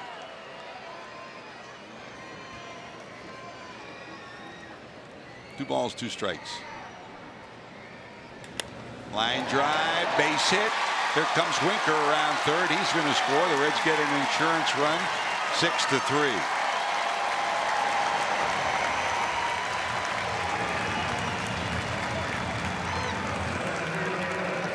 So Adam Duvall hangs tough on his base hit, delivers a pinch hit base hit, and the Reds lead at 6-3.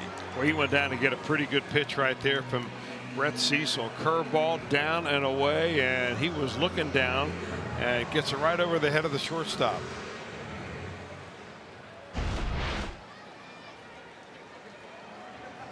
So a 2-out key base hit off the bench for Duvall, and here's Billy. Hamilton today tripled and scored, walked and scored, and struck out. We talk often about Billy's value. Today you got a real dose of what he means to a ball club. His triple, electrifying, and then scored on a ground out, and 2 outstanding defensive plays with assists, throwing out a runner at second and throwing out a runner at the plate. They've got the runner picked. Martinez almost loses it, but now will tag out Duvall. So the Reds, 2 base running mistakes in the inning cost them, but not before Duvall delivers a base hit, and they have a 6-3 lead. We go to the 8th.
Hey, get ready for Reds action half hour before every Reds game on Fox Sports Ohio, presented by Ray St. Clair Roofing. You want to get up to date on what's happening with the Reds before every ball game? Well, we've got it for you on Reds Live, presented by Ray St. Clair Roofing. Probables for the Reds after an off day on Monday. The Reds head to Kansas City. Sal Romano will get the ball for the Reds in game number 1 of that series against Ian Kennedy, and Tyler Mahle will face Jason Hamill in game number 2. Looking forward to going to KC, Chris? Absolutely, George. I've got on my list. We've got a nice golf outing planned on one of those days. I'm going to the Negro League Baseball Museum on, I think, Wednesday. I'm really looking forward to that. I've heard so much good things about it. And anxious to see it. Here's Greg Garcia, 1 for 3 on the afternoon. Last time I was there, I was fortunate that Buck O'Neill was there. Talk about someone that just lived and breathed and oozed the love of baseball. And they've now named an award for him, the Buck O'Neill Award, won by Jackie Robinson's wife this year, and deservedly so. The 30 years I did the Hall of Fame ceremonies, the one thing that impressed me more than anything else was that all those Negro Leaguers had never had a chance to play in the majors until late on, when they got together, they had so many great memories. They loved each other and loved the game so much. It wasn't like we felt we were robbed. It was, we had fun. That's a great trip. Baseball, the common bond, so many different ways and so many different lives. 2 balls, 1 strike. My favorite story from that visit was the Cool Papa Bell story, and I asked Cool Papa Bell about it. He said it was true, and that was, Cool Papa Bell's so fast you could get in bed before the lights go off after he turns off the light switch. This one hit deep to center field. Billy going back, looking up at the warning track. He'll haul it in. How about Billy? That'll get them on their feet. Reds fans here have seen a complete dose of Billy Hamilton with the glove and with the arm on this day. Well, what he did with the glove here is just amazing. He just goes back. He's got good wherewithal of where he is, and when he hits that warning track, he takes a slight glance down and then picks the ball back up. But that's not the first exceptional play that we've seen him make. Look at him yell at Billy out there. Oh, Greg Garcia has been around long enough to know that he just hit it to the wrong man.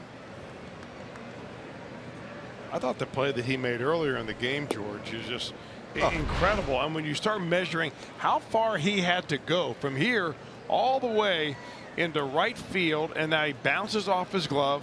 Look at this, 196.5 feet from where he started to where he finally made a throw and picked up an outfield assist as he gunned the runner down at home. I mean, how many players do you see after they make that dive, the play is over for them? Well, they roll around and they're not sure if they're hurt or not. Billy makes the play and then he checks himself out. Impact player with the glove, with the legs, with the arm, and hopefully more and more so with the bat. 1 ball, 2 strikes. Garcia, of course, could only shake his head, and Hughes gave a pump of the fist saying thank you to Billy. So instead of a runner sitting at second or third after the strikeout, there's quickly 2 outs here in the 8th.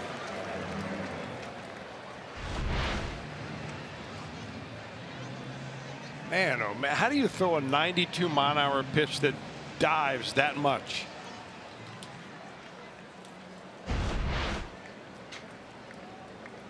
If you knew, you'd still be pitching, right? Well, I mean, he's such an interesting guy, too. I mean, you're not kidding. He keeps a diary every day of the little things that he thinks of, that he works on, that if he's playing catch with somebody and he finds that, you know, maybe a little certain finger pressure on this seam made the ball move a little bit, reminds himself to try it in the bullpen, and he checks it constantly.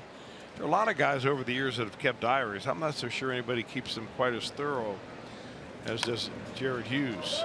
Hey, the Cardinals spent $20 million this year and really almost $50 million over a span of 3 years to rebuild their bullpen. Give the Reds credit. Some things haven't gone right, but adding Hughes and Hernandez this year, this bullpen is completely turned around, and not just in terms of numbers, but Hughes adds fiber to the bullpen, and that's something that's, now all the analytics in the world can tell you one thing, but what you bring to your teammates tells you something else, and Hughes has been a positive force. Character. Hernandez also on that list. 1 ball, 2 strikes.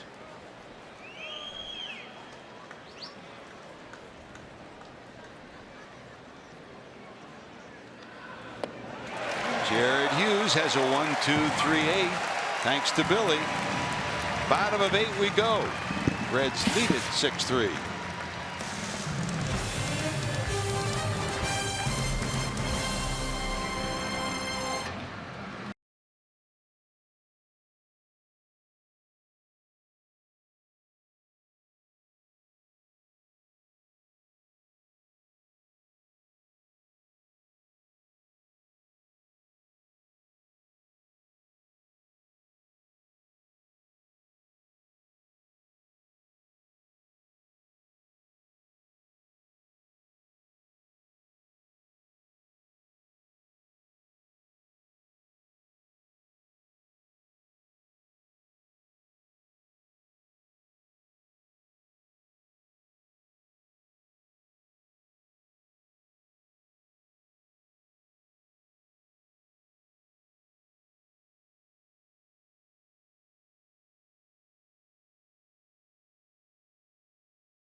Ohio condominium.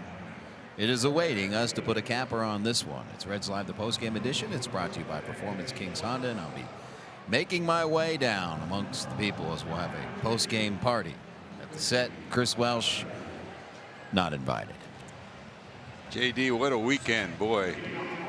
All the rain you had to endure by that dugout and some bright sunshine. That's the way to end it, and maybe a smiling side on the scoreboard too before it's all over.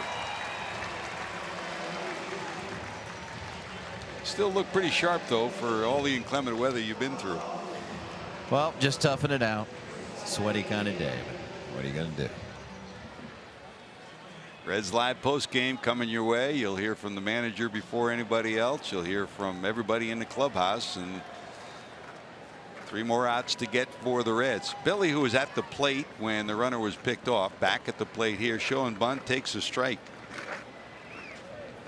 Hitting 9th in the order for the new pitcher. John Brebbia takes over. Carlos Martinez 3 2/3, 4 hits, 5 runs. Martinez walked 7 and hit a batter.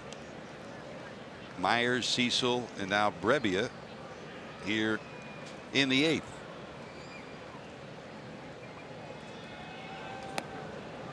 Swing and a miss, and it's 1-2.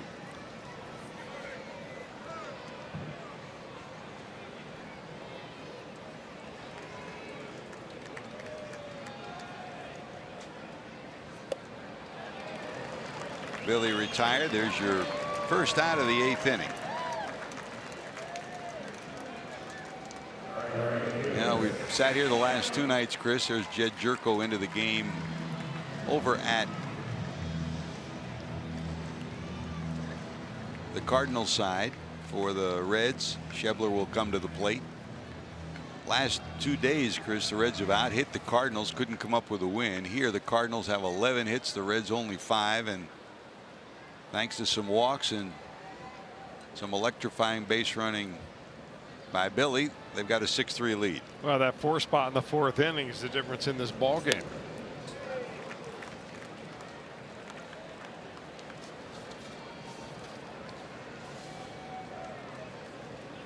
Cardinals defensively, Osuna, Pham, Bader in the outfield, Carpenter still at third, Garcia at short, Jerko at second, Martinez at first, and Molina still behind the plate. Really big innings in this entire series have made the difference. A 3-run third on the first night against Matt Harvey, and then a 3-run third yesterday against Luis Castillo. But the Cardinals gave them an advantage, and then the Reds took a 4-run fourth today.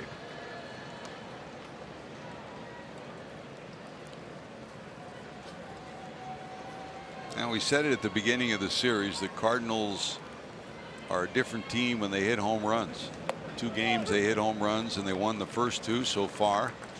They've been kept off the home run ledger, and the Reds have a 6-3 lead. 3-11-0 with 8 left on base for the Cardinals, 6-5-1 with 8 left on base for the Reds. Missing wide, 3-2.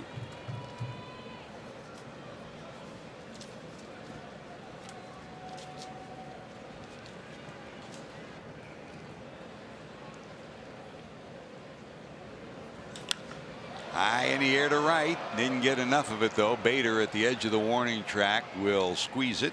Second out of the inning.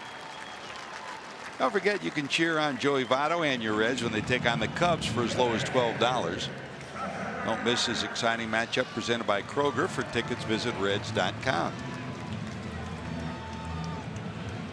That's June the 21st through the 24th. The Red schedule has club leaving town to take on the Royals for 2 after an off day on Monday. 2 off days this week, then on to Pittsburgh for a 3-game set against the Buccos, and back home against the Tigers on Tuesday and Wednesday, the 19th and 20th of June, and then the Cubs come to town.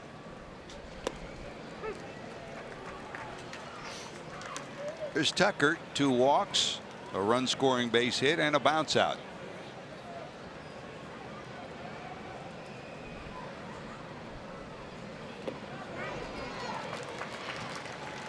Rebbia quickly disposes of the Reds in the 8th. Last roundup time. Reds trying to close the door on the Redbirds with a 6-3 lead.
Brought to you by Geico. 15 minutes could save you 15% or more on car insurance. And by Toyota. For over 30 offers, visit buyatoyota.com. Toyota, let's go places.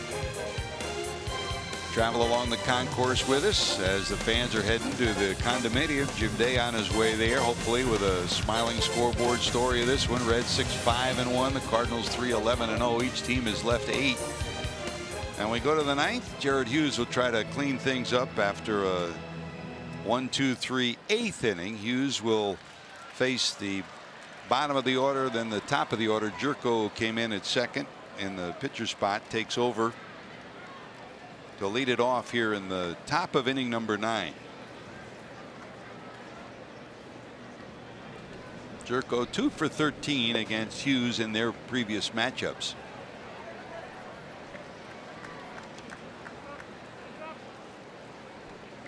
Well, the Pirates have added 5 more to their lead. They now lead the Cubs 6-0, top of 6. Phillies lead the Brewers 4-3, top of 9.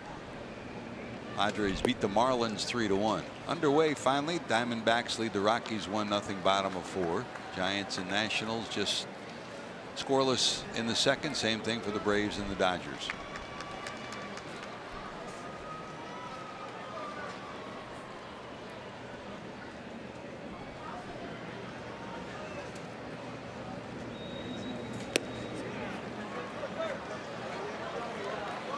George, you mentioned earlier, you know, and again, the Reds embark on a road trip after an off day tomorrow. They'll leave tomorrow afternoon to go to Kansas City for a 2-game stint and then to Pittsburgh to finish up the week.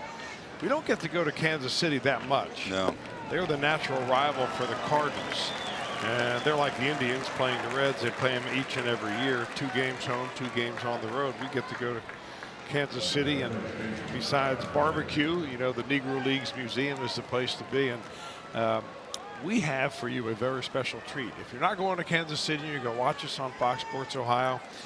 On Reds Live, there will be a very special little vignette that we put together about the Negro Leagues Museum. Probably air that on Wednesday. Super. Look forward to it. I'll be sitting home watching you. Hughes trying to pick up save number 4. He has 3 this year. Carpenter sends this high in the air to center field. Billy back at the warning track, at the wall, leaping. He did it again.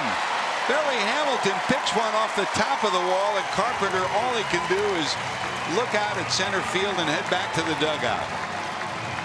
This has been a Billy Hamilton day at Great American Ballpark. His triple ignited the Reds for their first run. He's made 2 outstanding catches and 2 brilliant throws on the day. It's a Billy day at the ballpark. He's something, Chris. Well, what enables him to make these plays is that he's familiar with the outfield wall. He's comfortable. He always bangs into the wall. I mean, like he just has a fearless approach to playing. But his speed gets him to a spot where he can set himself and be able to make a catch like that. The tip of the cap from big number 48, Hughes. You know, we started the day talking about all Anthony Desclafani wanted to do is contribute to his teammates. And Billy's the same way. When you contribute, however you do it, game's over, you go into the clubhouse, you feel good about yourself. So you have a couple of guys who will feel good about themselves if this is able to be held on for a Reds win, 6-3 win right now. One would be Anthony Desclafani, who has been on the outside looking in for a long time, and Billy Hamilton, who scuffled a little bit offensively, has picked up the team both offensively and defensively today. 1 ball, 2 strikes to Tommy Pham. Pham's been on twice, single and a walk. And this now his 5th plate appearance.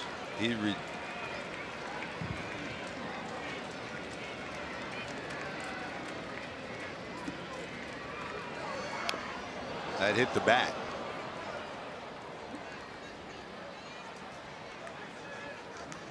Might have even looked like it came very close to the fingers too. Take a look. Right at the end of the bat, just missed his left hand. 1 ball, 2 strikes. Hughes to the stretch. Votto playing behind the runner down at first. Slap foul the other way.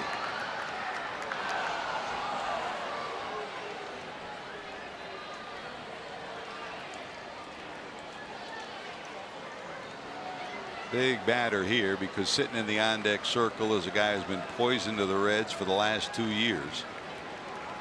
3 homers in the series, 4 homers in the last 4 games for Jose Martinez.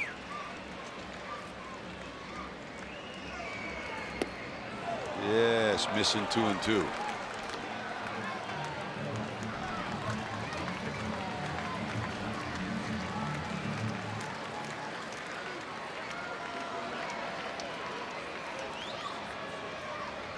$19,344 at Great American Ballpark today.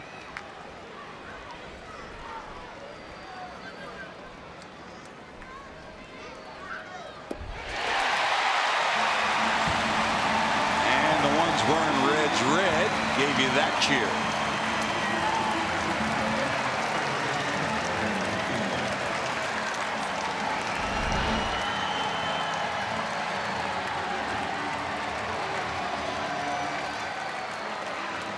There's your sinker, Chris. Well, you know, one of the things you think about when you start watching that sinker and how it comes out of his hand is the low spin rate that is on that pitch.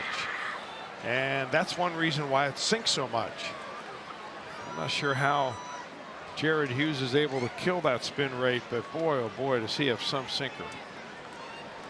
All right, here's Martinez. Jose today, 2 more hits, a single out trying to stretch it into a double when he was thrown out by Hamilton. He walked, bounced out, and then singled to left. Jerko goes to second. No stolen base. Defensive indifference. No runner at second. Strike 1 to Jose Martinez. Hughes to the stretch. Seeking his 4th save of the year, 8th of his career.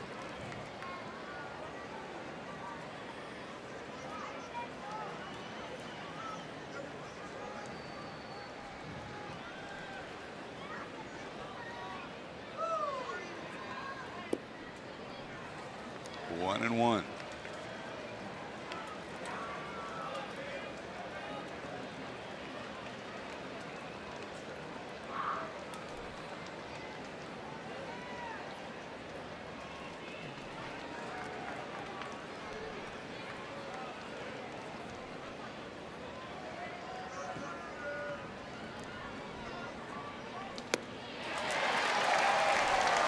One strike away, Jared Hughes and the Reds. Hughes from a save, the Reds from a win that would end an 11-game losing streak to the Cardinals at Great American Ballpark. A win that would end a 13-game losing streak to the Cardinals overall. And a win that would get Anthony Desclafani a victory for the first time in 3 seasons.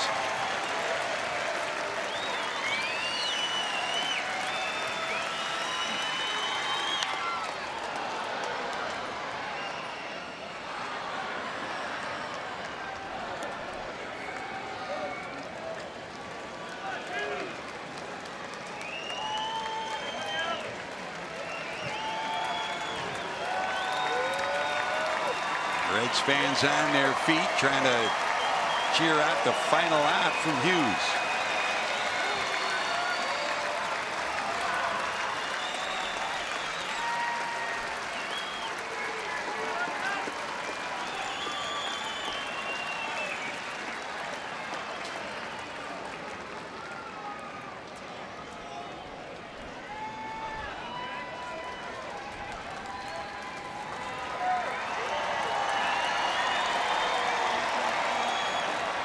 Barnhart and Hughes trying to get together with a runner out at second.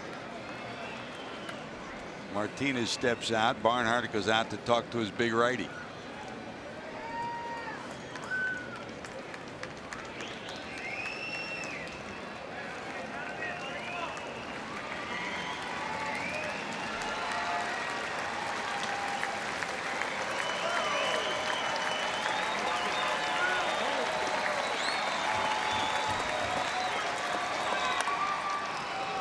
Here comes Scooter. Tricky hop. Got it.